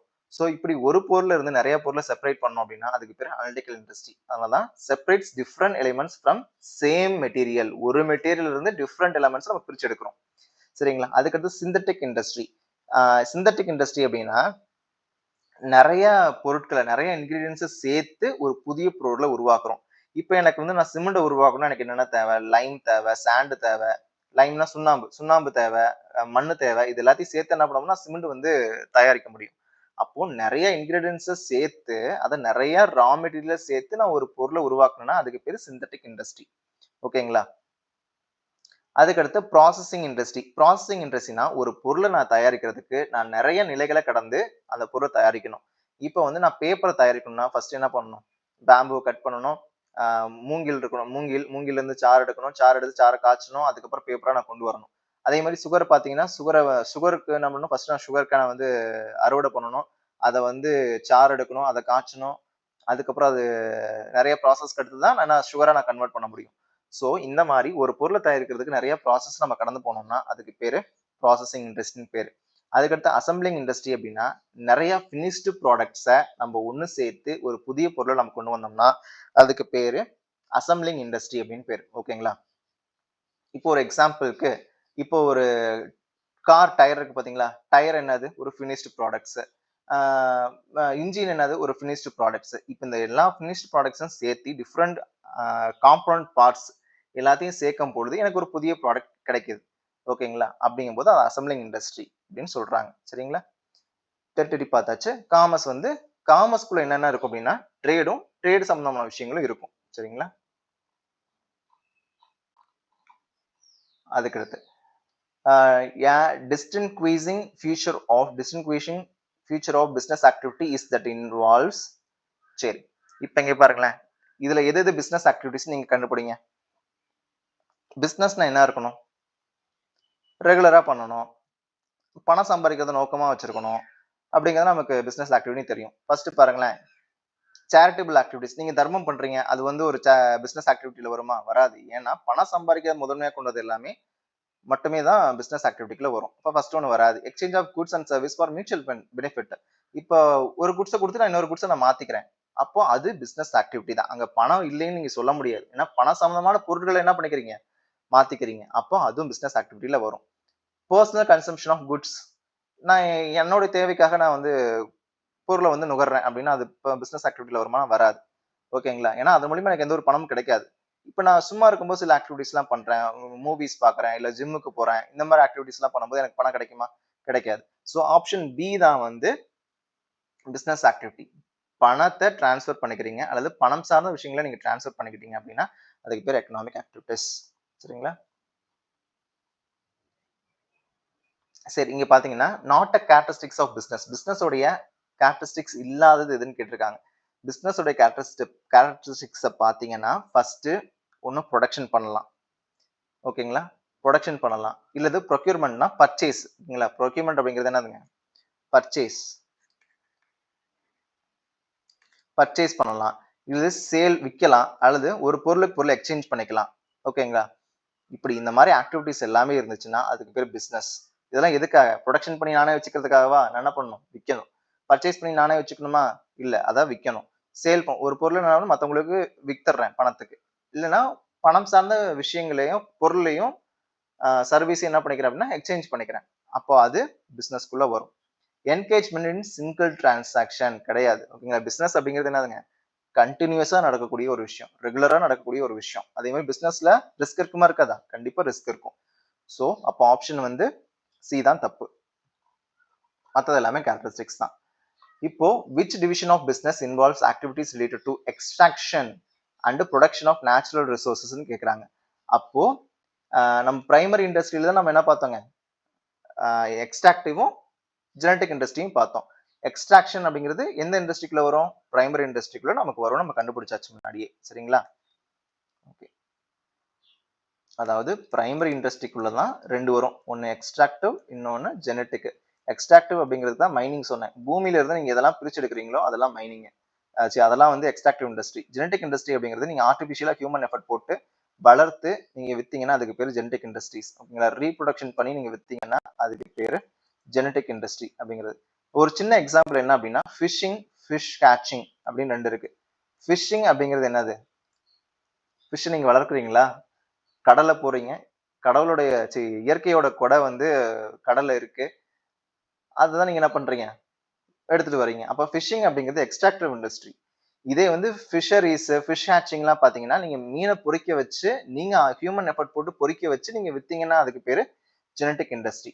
ஃபிஷிங்னா எக்ஸ்ட்ராக்டிவ் இண்டஸ்ட்ரி தான் வரும். சரிங்களா, மீனுக்கு நீங்க கடல்ல இருக்க மீனுக்கு உணவு போடுறீங்களா, எதுவுமே கிடையாது. அதே ஜெனடிக் இண்டஸ்ட்ரிங்கன்னா ஜெனடிக் இண்டஸ்ட்ரியில ஃபிஷ் கேட்சிங்னு வரும். ஓகேங்களா, ஏன் அப்படின்னா ஃபிஷ் கேட்சிங் அப்படிங்கிறது மீனை பொறிக்க வச்சு விற்கிறது. சரி, செகண்ட் லிஸ்ட் பார்த்தாச்சு. Tertiary service. காமர்ஸ்னா ட்ரேடும் எய்ட்ஸ் டு ட்ரேடு வரும். இங்க பாருங்களேன், இப்போ இந்த எய்ட்ஸ் டு ட்ரேட் இருக்கு பாத்தீங்களா, காமர்ஸ்ல நிறைய ஹிண்ட்ரன்ஸ் இருக்கும், தடைகள் இருக்கும். அந்த தடைகள் எல்லாத்தையும் நீக்குது எது, commerce. First hindrance of person. இப்போ வந்து எனக்கு ஒரு தேவை இருக்கும், இன்னொருத்தருக்கு ஒரு தேவை இருக்கும். அப்ப எங்க ரெண்டு பேத்துக்குள்ள இடர்பாடுகளை களையிறது எது அப்படின்னு பாத்தீங்கன்னா ட்ரேடு. ஓகேங்களா, என்கிட்ட எக்ஸஸா இருக்க பொருளை நான் இன்னொருத்தருக்கு கொடுப்பேன். ஓகே, அவருக்கு அது தேவையா இருக்கும், அவர்கிட்ட நான் கொடுத்துருவேன். அவருக்கு ஏதோ ஒரு பொருள் எனக்கு தேவைப்படும், அதை நான் வாங்கிப்பேன். அப்போ ஹிண்ட்ரன்ஸ் ஆஃப் பர்சன், ரெண்டு பர்சனுக்குள்ள இருக்கக்கூடிய அந்த தடை வந்து எது நிக்குதுன்னா ட்ரேடு தான். இதே பிளேஸ் அப்படின்னு பாத்தீங்கன்னா டிரான்ஸ்போர்ட். நான் ஒரு இடத்துல இருப்பேன், அவர் இடத்துல இருப்பாரு. அதாவது தேவை ஒரு இடத்துல இருக்கும், உற்பத்தி ஒரு இடத்துல இருக்கும். அது ரெண்டையும் வந்து அந்த தடையை நீக்கிறது எது அப்படின்னு பாத்தீங்கன்னா டிரான்ஸ்போர்ட் தான். இதே வந்து நான் உற்பத்தி பண்ணிட்டேன், ஆனா தேவை இன்னொரு நேரத்துல இருக்கும். அப்போ இந்த ரெண்டுக்கான இடர்பாடை குறைக்கிறது எது அப்படின்னா வேர் ஹவுசிங். இப்போ வந்து நான் அம்பர்லா வந்து மழை காலத்துல தான் தேவைப்படும். அப்ப நான் என்ன பண்றேன் அப்படின்னா மழை காலத்துல நான் வந்து ஒரு வெயில் காலத்துல வந்து உருவாக்கிருக்கேன்னு வச்சுக்கோங்களேன். அப்ப மழை காலத்துல தான் எனக்கு தேவைப்படுது, விற்க முடியும் என்னால. ஸோ அது வரைக்கும் நான் என்ன பண்ணலாம் அப்படின்னா வேர் ஹவுஸ்ல நான் வச்சிருந்து நான் வந்து மழை காலத்துல சேல் பண்ணிக்கலாம். ஸோ இந்த தடையை நீக்கிறது எது அப்படின்னு பார்த்தீங்கன்னா வேர் ஹவுசிங் தான்.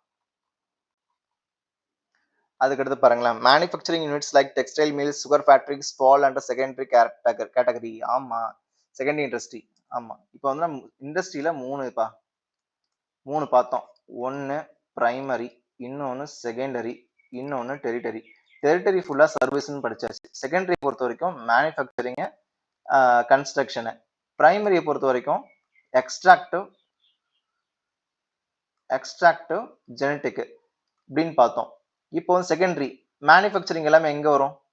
செகண்ட் இண்டஸ்ட்ரிக்குள்ள வரும். அப்ப ஃபர்ஸ்ட் ஆப்ஷன் கரெக்ட்.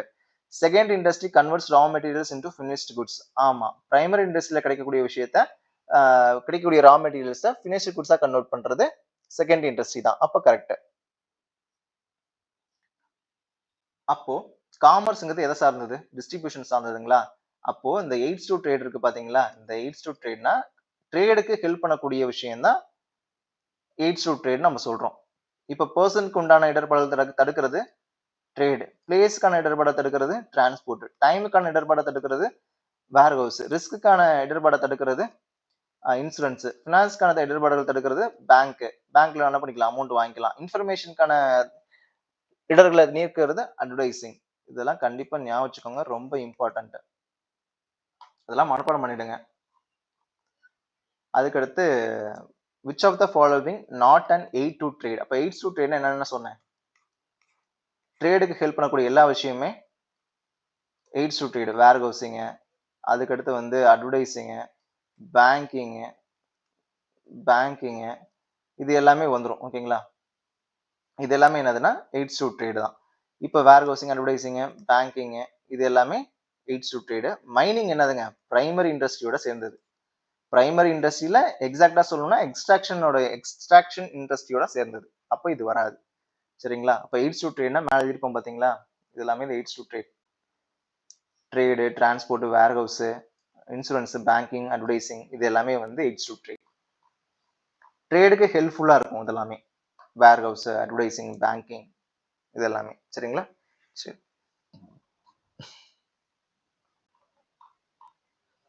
இப்போ பிரைமரி இண்டஸ்ட்ரி பாருங்க, இதுல எது primary industry? Fishing primary industry. Second industry பாத்தீங்கன்னா ரா மெட்டீரியல்ஸை ஃபினிஷ்டு குட்ஸா மாற்றணும். டெரிட்டரி இண்டஸ்ட்ரி பேங்கிங் சொல்லியாச்சு. செகண்ட் இண்டஸ்ட்ரி பார்த்தீங்கன்னா steel and manufacturing industry. Construction industry பார்த்தீங்கன்னா கன்ஸ்ட்ரக்ஷன் ஆஃப் பில்டிங்ஸ், பிரிட்ஜ், இது எல்லாமே. சரிங்களா, சரி. கொஸ்டின்ல இது எக்ஸ்ட்ராக்டிவ் இண்டஸ்ட்ரி போட்டிருப்பாங்க, அதை அடிச்சுட்டு construction மாத்திக்கோங்க.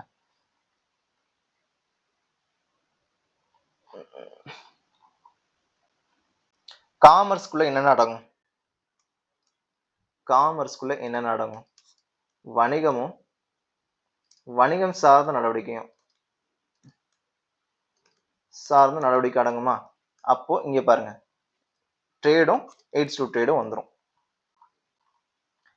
Identify the correct statement regarding internal trade. Internal trade என்னன்னு பாருங்க. It involves trade between 2 or more countries. அது external trade. It is also known as foreign trade. அது எக்ஸ்டர்னல் ட்ரேடு தான் வந்து ஃபாரின் ட்ரேடு நம்ம சொல்லுவோம்.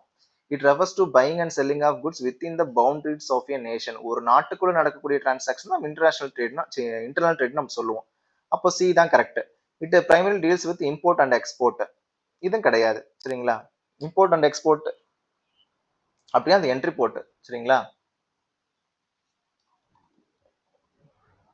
இங்க பாருங்க, which type of trade involves purchasing goods from one country with purpose of selling them to another country without any further processing. இப்போ நான் ஒரு கண்ட்ரில இருந்து ஜப்பான்ல இருந்து ஒரு பொருளை வாங்குறேன்னு வச்சுக்கோங்களேன். இந்த பொருளை எந்த ஒரு ப்ராசஸும் பண்ணாம, நம்ம தான் இந்தியா வாங்குறோம். வாங்கி என்ன பண்றோம் அப்படின்னா பாகிஸ்தானுக்கு நம்ம என்ன பண்றோம், கொடுக்குறோம். அப்படிங்கும்போது எந்த ஒரு ப்ராசஸுமே பண்ணாம நான் கொடுக்கும் பொழுது இந்த டைப் ஆஃப் ட்ரேடுக்கு பேர் என்னன்னா என்ட்ரி போர்ட் ட்ரேட் அப்படின்னு பேர். ஒரு நாட்டுக்குள்ள within the boundary of nation அப்படின்னு சொன்னோம்னா அது இம்போர்ட் ட்ரேட். 2 ஆர் மோர் கண்ட்ரீஸுக்கு இடையில ஒரு ட்ரேட் நடந்துச்சுன்னா அது எக்ஸ்போர்ட் ட்ரேடு. அதே என்ட்ரிபோர்ட் ட்ரேட் அப்படின்னா இம்போர்ட் பண்றேன் எதுக்காக அப்படின்னா for the purpose of export. அந்த ட்ரேடுக்கு பேரு என்ட்ரிபோர்ட் ட்ரேட். ஓகேங்களா?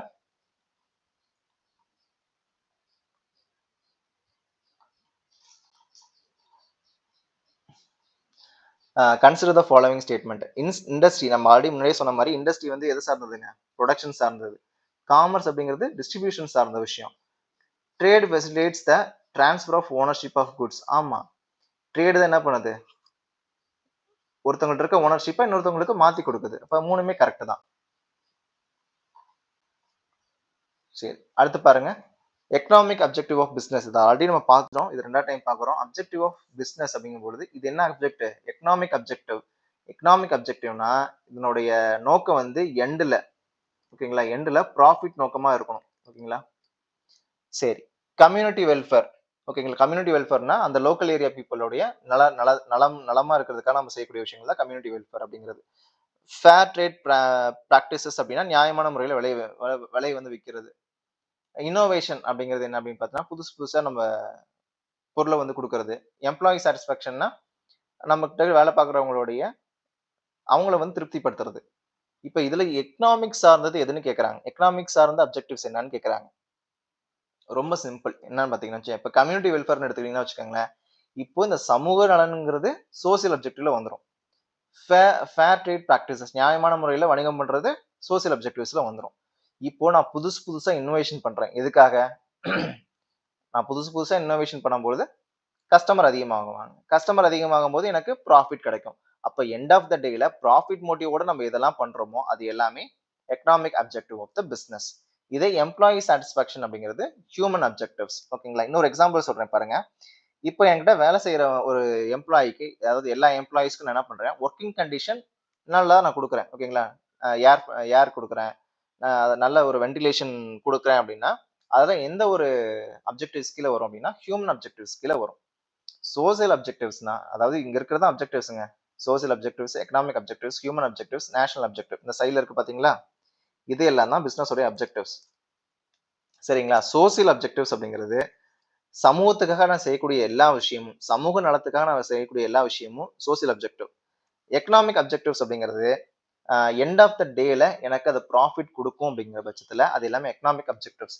இப்போ இன்னோவேஷன் பார்த்தோம். புதுசு புதுசா இன்னோவேட் பண்ணும்போது என்னுடைய பிசினஸ் உடைய ப்ராஃபிட் அதிகமாகும். இப்போ வந்து கிரியேஷன் ஆஃப் கஸ்டமர், எனக்கான கஸ்டமர் நான் உருவாக்கிறேன்னு வச்சுக்கோங்களேன். அப்போ கிரியேஷன் ஆஃப் கஸ்டமர் எதுல தான் வரும்? எக்கனாமிக் அப்ஜெக்டிவ்ஸ்ல தான் வரும். கிரியேஷன் ஆஃப் கஸ்டமரும் எக்கனாமிக் அப்ஜெக்டிவ்ஸ்ல வரும். எனக்கான கஸ்டமர் என்ன பண்ணிக்கிறேன், நான் உருவாக்கிட்டேன் அப்படின்னா அது எக்கனாமிக் அப்ஜெக்டிவ்ஸ். ஓகேங்களா? அதுக்கடுத்து இப்போ என்கிட்ட வேலை செய்யறவங்களுக்கு நான் நல்ல ஒர்க்கிங் கண்டிஷன்ஸ் கொடுக்குறேன். அதாவது வேலை செய்யற இடம் ரொம்ப நல்லா இருக்கு, அவங்களுக்கு நல்ல பாத்ரூம் ஃபெசிலிட்டிஸ்லாம் இருக்கு அப்படின்னா அதெல்லாமே வந்து ஹியூமன் அப்ஜெக்டிவ்ஸ். ஓகேங்களா? அதாவது என்னுடைய எம்ப்ளாயி, அதாவது அதாவது சொசைட்டில இருக்கக்கூடிய பீப்புள் கிடையாது. எனக்கிட்ட வேலை செய்யற பீப்புள் இருப்பாங்க பாத்தீங்களா, அவங்களுடைய நலத்துக்காக நான் பண்ணேன்னா அது எல்லாமே ஹியூமன் அப்ஜெக்டிவ்ஸ்க்குள்ள வரும். இதே வந்து எம்ப்ளாய்மெண்ட் ஜென்ரேஷன், வேலை வாய்ப்பை நான் உருவாக்குறேன் அப்படின்னா அது நேஷனல் அப்ஜெக்டிவ். ஓகேங்களா? எம்ப்ளாய்மெண்ட் ஜெனரேஷன் வேலை வாய்ப்பை நான் உருவாக்குறதுனால என்னுடைய நாடு முன்னேற போகுது. அப்போ இந்த மாதிரி இருக்கிறதெல்லாம் தேசிய நோக்கங்கள் நம்ம சொல்லிக்கலாம்.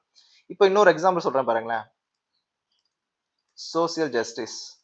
ஓகேங்களா? சமூகத்துல நீதியை வந்து நிலைநாட்டுறது. ஓகேங்களா? இது என்ன அப்ஜெக்டிவ்ஸ் அப்படின்னா சோசியல் போயிடவே கூடாது. ஒட்டுமொத்த நாட்டுக்கும் தான் என்ன வரும்? இது வரும். ஓகேங்களா? அப்போ சோசியல் ஜஸ்டிஸ், ஈக்குவாலிட்டியை மெயின்டைன் பண்றது, இதெல்லாம் வந்து எதுக்குள்ள வரும்னா நேஷனல் அப்ஜெக்டிவ்ஸ்க்குள்ள வரும். சரிங்களா? இப்ப ஜெண்டர் ஈக்குவாலிட்டி எதுக்குள்ள வரும்?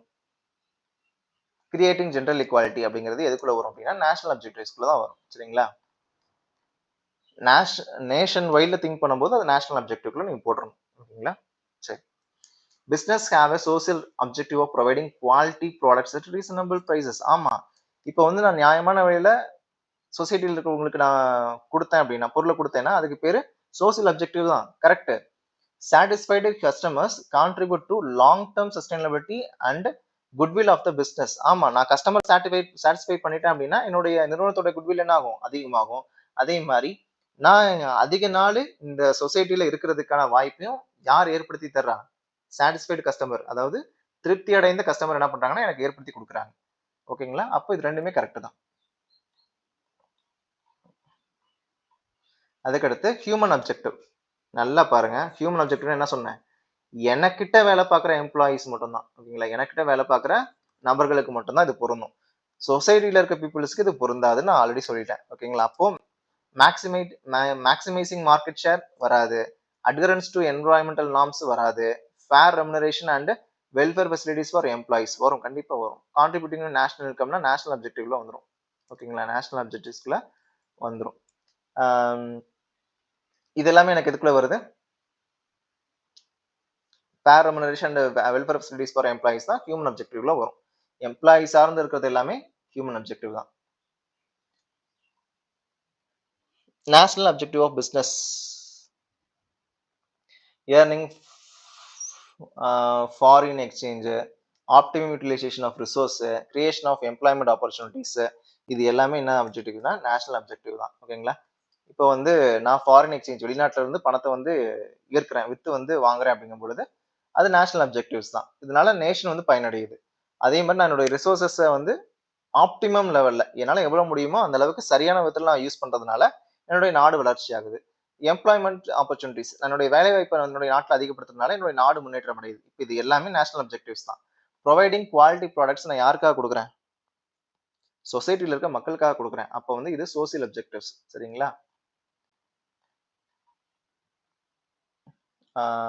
Which objective focuses on the societal impact. சொசைட்டல்னா social impact and ethical conduct of the business. இப்போ ஒரு நியாயமான வரையில வணிகம் பண்றீங்க. ஓகேங்களா? பொருளை வந்து விற்கிறீங்க அப்படின்னா அதில் எதுக்குள்ள வரும்? சோசியல் அப்ஜெக்டிவ்ல தான் வரும். அப்போ சொசைட்டல் இம்பாக்ட்னா இந்த சமுதாயத்துல மாற்றத்தை ஏற்படுத்தக்கூடிய விஷயங்கள், தாக்கத்தை ஏற்படுத்தக்கூடிய விஷயங்கள் எல்லாமே எதுக்குள்ள தான் வரும்னா சோசியல் அப்ஜெக்டிவ்ல தான் வரும். ஓகேங்களா? அதே மாதிரி எத்திக்கல் கண்டக்ட், நியாயமான முறையில் நடந்துக்கிறதும் சோசியல் அப்ஜெக்டிவ்ல தான் வரும். சரிங்களா? ஆப்ஷன் என்னன்னா சோசியல் அப்ஜெக்டிவ் தான் correct. Profit maximization as an objective is criticized for. இப்போ நான் வந்து ப்ராஃபிட் தான் என்னுடைய முதன்மையான நோக்கமா இருக்கும் பட்சத்துல என்ன நடக்கும்?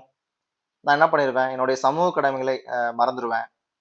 நான் வந்து தேவையில்லாத அன்ஃபேர் ட்ரேட் ப்ராக்டிசஸை நான் வந்து ரன் பண்ண ஆரம்பிப்பேன். நான் வந்து லாங் டேர்ம்ல நான் நினைச்சிருக்கிறத விட நான் ஷார்ட் டேர்ம்ல அதிகமாக ஏர்ன் பண்ணணும்னு தான் நினைப்பேன். Disregarding the interest of stakeholders other than shareholders. Shareholders தவிர மீதி இருக்கக்கூடிய ஸ்டேக் ஹோல்டர்ஸ் எல்லாத்துக்கும் அவங்கள வந்து நான் கண்டுக்க மாட்டேன். ஓகேங்களா? அதான் disregarding the interest of stakeholders other than shareholders. இப்போ இதுல கான்செப்ட் என்னன்னு பாத்தீங்கன்னா வச்சுக்கோங்களேன், ப்ராஃபிட் மேக்சிமைசேஷன் என்னது? லாபத்தை அதிகப்படுத்துறதுனால ஏற்படக்கூடிய, அதை வந்து கிரிட்டிசைஸ் பண்ணக்கூடிய, விமர்சிக்கக்கூடிய விஷயங்கள் என்னன்னு பாத்தீங்கன்னா, இப்போ நான் லாபம் அதிகமா சம்பாரிச்சு என்ன பண்ணுவேன்? என்னுடைய சமூக கடமைகளை நான் மறந்துடுவேன். கண்டிப்பா மறந்துடுவேன். அதே மாதிரி லாபம் அதிகமா சம்பாதிக்கணும்னா அன்எத்திக்கல் ப்ராக்டிசஸ். ஓகேங்களா? அதாவது நியாயமற்ற முறையில் நான் நடந்துக்க ஆரம்பிப்பேன். அதே மாதிரி நான் லாங் டேர்ம்ல இருக்கணுங்கிறத என்னுடைய ஃபோக்கஸை விட்டுட்டு நான் ஷார்ட் டேர்ம்ல கெயின் பண்ணா போதும் அப்படிங்கிற மனநிலைமைக்கு வந்துருவேன். அதே மாதிரி நெக்ஸ்ட் என்னன்னு பார்த்தீங்கன்னா, ஸ்டேக் ஹோல்டர்ஸ்னா யாருன்னு பார்த்தீங்கன்னா வச்சுக்கோங்களேன், பிஸ்னஸ் சுற்றி இருக்க அத்தனை பேரும் ஸ்டேக் ஹோல்டர்ஸ் தாங்க. கவர்மெண்ட், ஷேர் ஹோல்டர்ஸ், என்ன ஒர்க் பண்ற எம்ப்ளாயர்ஸ் எல்லாருமே வந்து ஸ்டேக் ஹோல்டர்ஸ் தான். பிஸ்னஸ் சுற்றி யார் யார் இருக்காங்களோ அவங்க எல்லாமே ஸ்டேக் ஹோல்டர்ஸ் தான்.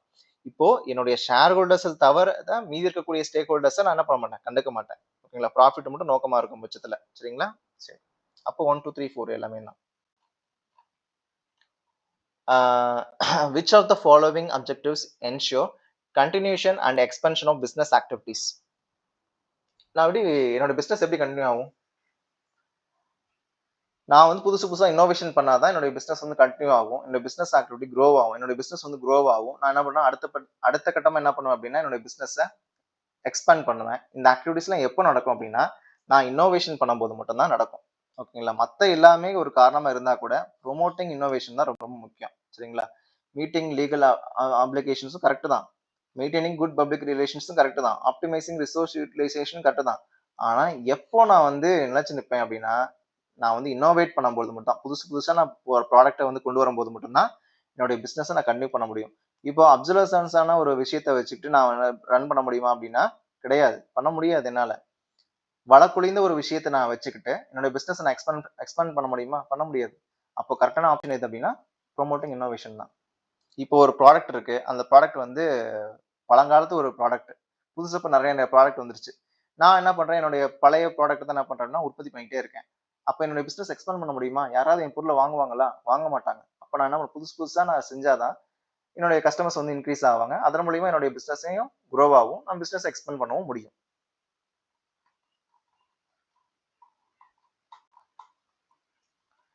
ரொம்ப ரொம்ப ரொம்ப ரொம்ப ஈஸி. அதுக்கடுத்து தான் ரொம்ப ஈஸியானதுக்கு வர போறேன். எம்எஸ்எம்இல நான் ஒரு கேள்வி எதிர்பார்க்கறேங்க.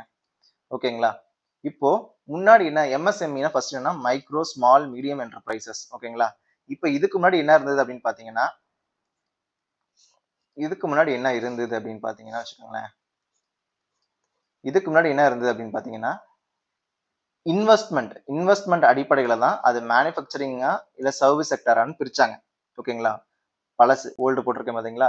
அதாவது முன்னாடி என்ன பண்ணாங்கன்னா எம்எஸ்எம்இ ஒரு நிறுவனம் மைக்ரோவா, ஸ்மாலா இல்ல மீடியம் என்டர்பிரைசஸா அப்படின்னு கண்டுபிடிக்கிறதுக்கு அதனுடைய இன்வெஸ்ட்மெண்ட் வச்சுதான் கண்டுபிடிச்சாங்க. இது எப்படி அப்படின்னா மைக்ரோ, ஸ்மால், மீடியம். ஓகேங்களா? மைக்ரோனா 25 லட்சம், ஸ்மால்னா 5 கோடி, மீடியம்னா 10 கோடி. இதே சர்வீஸ் செக்டருக்கு 10 லட்சம், ஸ்மால் சர்வீஸ் செக்டருக்கு 2 கோடி, மீடியம் சர்வீஸ் செக்டருக்கு 5 கோடி. இப்படி என்ன பண்ணாங்கன்னா பிரிச்சாங்க. இப்ப புதுசா என்ன பண்ணிருக்காங்க அப்படின்னு வச்சுக்கோங்களேன்,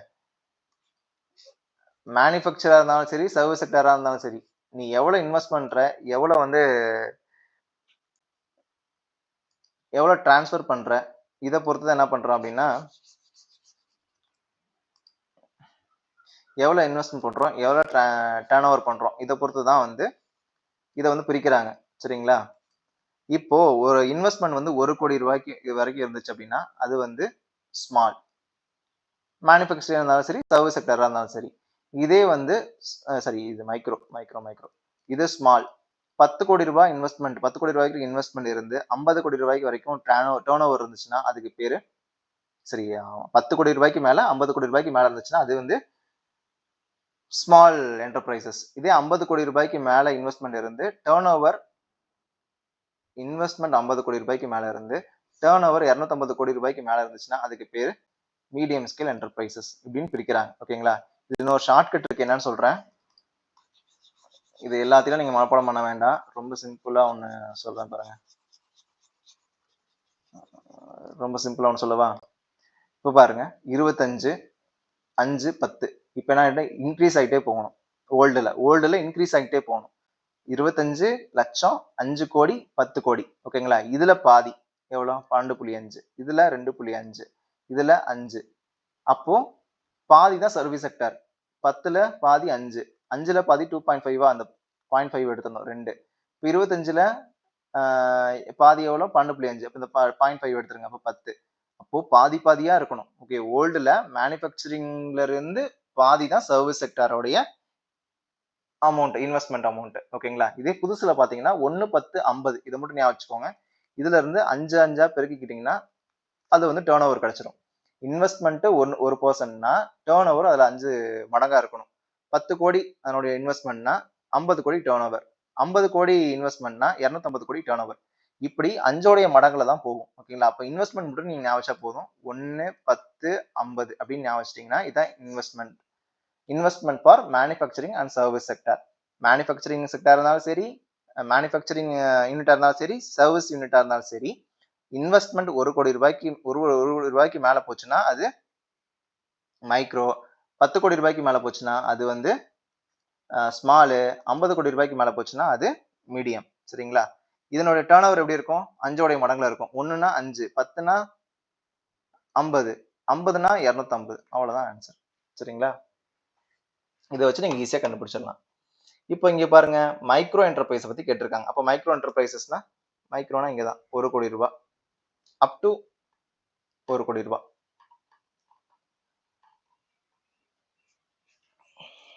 சரி, MSME are crucial employment generation India. ஆமா, அக்ரிகல்ச்சருக்கு அடுத்து. ஓகேங்களா? அக்ரிகல்ச்சருக்கு அடுத்து நமக்கு வந்து வேலை வாய்ப்பு தரக்கூடியது எது அப்படின்னு பாத்தீங்கன்னா இந்த இதுதான், எம்எஸ்எம்இ தான்.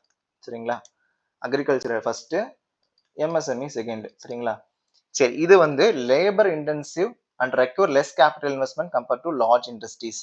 ஓகேங்களா? இதுக்கு வந்து கேபிட்டல் அதிகமா தேவைன்னா கேபிட்டல் கம்மியா இருந்தா போதும், லேபர் வந்து சார்ந்த தொழில் தான் இந்த எம்எஸ்எம்இ அப்படின்னு சொல்றாங்க. அப்ப ரெண்டுமே கரெக்ட். ஓகேங்களா? லேபர் சார்ந்த தொழில் தான் எம்எஸ்எம்இ.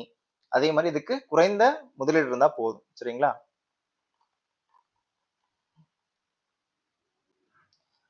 சரி, இப்போ significant challenge faced by MSME in India. ஓகேங்களா? இதுல என்னன்னு பாத்தீங்கன்னா, எம்எஸ்எம்இல மாடர்ன் டெக்னாலஜி யூஸ் பண்றது கிடையாது. இதுதான் வந்து சேலஞ்ச். ஓகேங்களா? இதான் சவால். எம்எஸ்எம்இக்கு இருக்கக்கூடிய சவால் என்ன அப்படின்னா, மாடர்ன் டெக்னாலஜி பயன்படுத்தாதான் அதனுடைய சவாலே. இன்னொன்னு என்னன்னு பாத்தீங்கன்னா, இங்க பாத்தீங்கன்னா லெஸ்ன்னு இருக்கா, இங்க எக்ஸசிவ்னு கொடுத்துருப்பாங்க. Less availability of skilled labour. Skilled labour எம்எஸ்எம்இக்கு கம்மியா தான் கிடைக்கிறாங்க. அதே மாதிரி வந்து கிரெடிட் அண்ட் ஃபைனான்ஸ் கிடைக்கிறது ரொம்ப கஷ்டமா இருக்கு. அதே மாதிரி அன்லிமிட்டெட் காம்படிஷனும் அதிகமா இருக்கு. இந்த டேர்ம்ஸ் எல்லாம் அடிச்சுட்டு இந்த டேர்மை மாத்திக்கிட்டீங்கன்னா இது எல்லாமே சேலஞ்சா மாறிடும். ஓகேங்களா? எல்லாமே challenges. Less availability of skilled labour challenge தான். Hard to access credit and finance, ஆமா எஸ் தான். Lack of access to modern technology, ஆமா அது ஒரு சேலஞ்சு தான். அன்லிமிட்டெட் காம்படிஷன் இந்த மார்க்கெட், அது ஒரு சேலஞ்ச் தான். சரிங்களா? அதை நம்ம ஆல்ரெடி பார்த்துட்டோம். அதனால அடுத்த கொஸ்டின் போயிடலாம். மைக்ரோனா 1, ஸ்மால்னா 10, மீடியம்னா 50.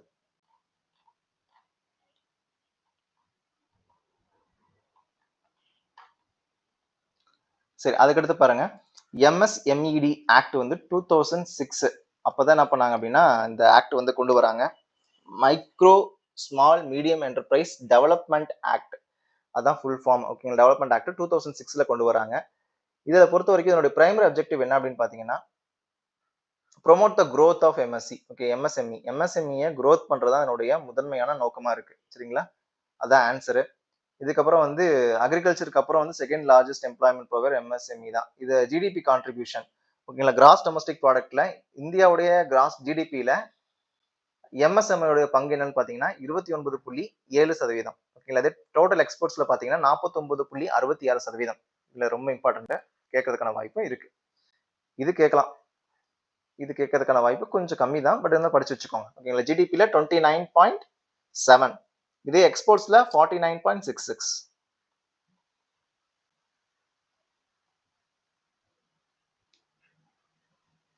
சரி, இப்போ இங்க கீழே 4 விஷயம் கொடுத்துருக்காங்க. ஓகே, 4 ஸ்கீம்ஸ் கொடுத்துருக்காங்க. இந்த 4 ஸ்கீம்ஸ்ல எந்த ஸ்கீம் வந்து எம்எஸ்எம்இக்கு சம்பந்தம் இல்லாம இருக்கிறது அப்படின்னு பார்க்கணும்.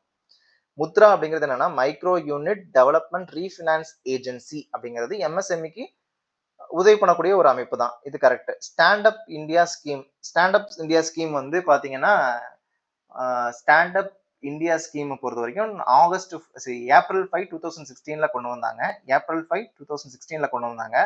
இதனுடைய நோக்கம் என்ன அப்படின்னு பாத்தீங்கன்னா, ஒவ்வொரு பேங்க்கும் எஸ்சி எஸ்டி ஒருத்தருக்கும் உமன் ஒருத்தருக்கும் என்ன பண்ணணும்னா கண்டிப்பா லோன் கொடுக்கணும் அப்படின்னா 10 லட்சத்துல இருந்து 1 கோடி ரூபாய் வரைக்கும் லோன் கொடுக்கணும் அப்படிங்கிற ஸ்கீம் தான் இந்த ஸ்டாண்ட் அப் இந்தியா ஸ்கீம். இது ஏப்ரல் 5, 2016. ஓகேங்களா? முத்ரா யோஜனா வந்து 2015 April 8. Make in India scheme வந்து பாத்தீங்கன்னா செப்டம்பர் 25, 2014. சரிங்களா? அதாவது பிரதான் மந்திரி ஜன்தன் யோஜனா அப்படிங்கிறது இது ஜீரோ பேலன்ஸ் அக்கௌண்ட். ஓகே, எல்லாத்தையும்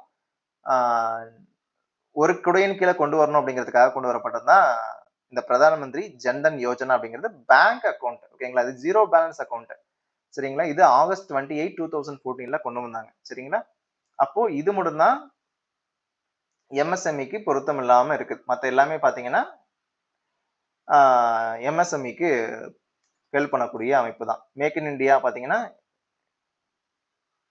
stand up India, Mudra Yojana, இது எல்லாமே வந்து எம்எஸ்எம்இயை ப்ரொமோட் பண்ணுது. ஓகேங்களா? முத்ரானா micro unit development refinance agency. ஓகேங்களா? இது வந்து ஏப்ரல் 8, 2015. ஓகேங்களா? மறந்துடாதீங்க. அப்புறம் வந்து முத்ரா பாத்தீங்கன்னா 3 டைப்ஸ் ஆஃப் லோன் கொடுக்குறாங்க. இந்த முத்ரா யோஜனா படி வந்து 3 லோன்ஸ் கொடுக்குறாங்க. சிஷு, கிஷோர், தருண். இது அவ்வளவு முக்கியமா கிடையாது, பட் 50,000 வரைக்கும் லோன்ஸ் கொடுப்பாங்க. கிஷோர் பாத்தீங்கன்னா 50,000க்கு மேல 5 லட்சம் வரைக்கும். தருண் பாத்தீங்கன்னா 5 லட்சத்துக்கு மேல 10 லட்சம் ரூபாய் வரைக்கும். ஓகேங்களா? ஃபைனான்ஸ் வந்து கொடுப்பாங்க அப்படின்னு சொல்றாங்க. ஓகேங்களா? இந்த டேட்ஸ் எல்லாம் ஞாபகம் வச்சுக்கோங்க, கேட்கறதுக்கான வாய்ப்பு நிறைய இருக்கு. பிரதான் மந்திரி ஜன்தன் யோஜனா கேட்கலாம், ஆகஸ்ட் 28, 2014. ஓகே, பேங்கிங்ல வந்து இந்த டாபிக் இருக்கு, கேட்கலாம் இது. ஓகேங்களா? ஒவ்வொரு ஆப்ஷனுமே பார்த்தா வச்சிருக்காங்க. அதனால நல்லா படிச்சுக்கோங்க. ஆகஸ்ட் 28, 2014. சரி. அதுக்கடுத்து வந்து பார்த்தீங்கன்னா, Udyam registration portal is related to அதாவது எம்எஸ்எம்இ ரிஜிஸ்டர் பண்ணா எங்க போகும்னா, உதயம் ரிஜிஸ்ட்ரேஷன் போர்ட்டலுக்கு போய் தான் நம்ம ரிஜிஸ்டர் பண்ண முடியும். சரிங்களா? One of the key advantage of MSME in Indian economy is role in சமூக ஏற்றத்தாழ்வுகளை இதை நீக்குது. அதுதான் கரெக்ட். ஓகேங்களா? மற்றது எல்லாமே வந்து கரெக்டா இருந்தாலும் கூட கரெக்டானது எது அப்படின்னு பாத்தீங்கன்னா ரெடியூசிங் ரீஜனல் டிஸ்பாரிட்டிஸ். சமூக ஏற்றத்தாழ்வை நீக்கிறதுல எம்எஸ்எம்இயோட பங்கு வந்து ரொம்ப ரொம்ப முக்கியமா இருக்கு. சரிங்களா?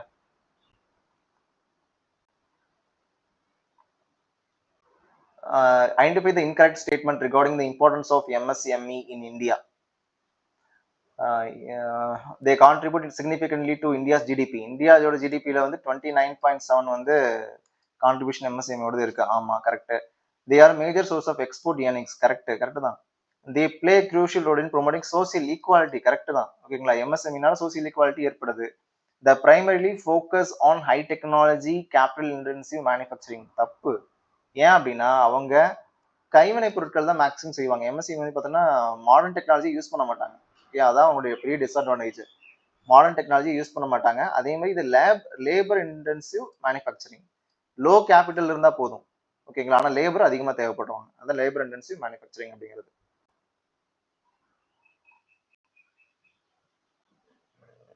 Okay. Which scheme by the government of India aims to provide collateral free loans to micro and small enterprises in non-corporate and non-farm sectors. அது பிணையமில்லா லோன்ஸ் வந்து தருவாங்க. யார் தருவாங்கன்னா முத்ரா யோஜனா தான் தருவாங்க. அதுல தான் வந்து சிசு, கிஷோர், தருண் 3 பார்த்தோம். ஓகேங்களா? 50,000 வரைக்கும், 50,000ல இருந்து 5 லட்சம் வரைக்கும், 5 லட்சம் டு 10 லட்சம் வரைக்கும். சரிங்களா? அது மறந்துடாதீங்க.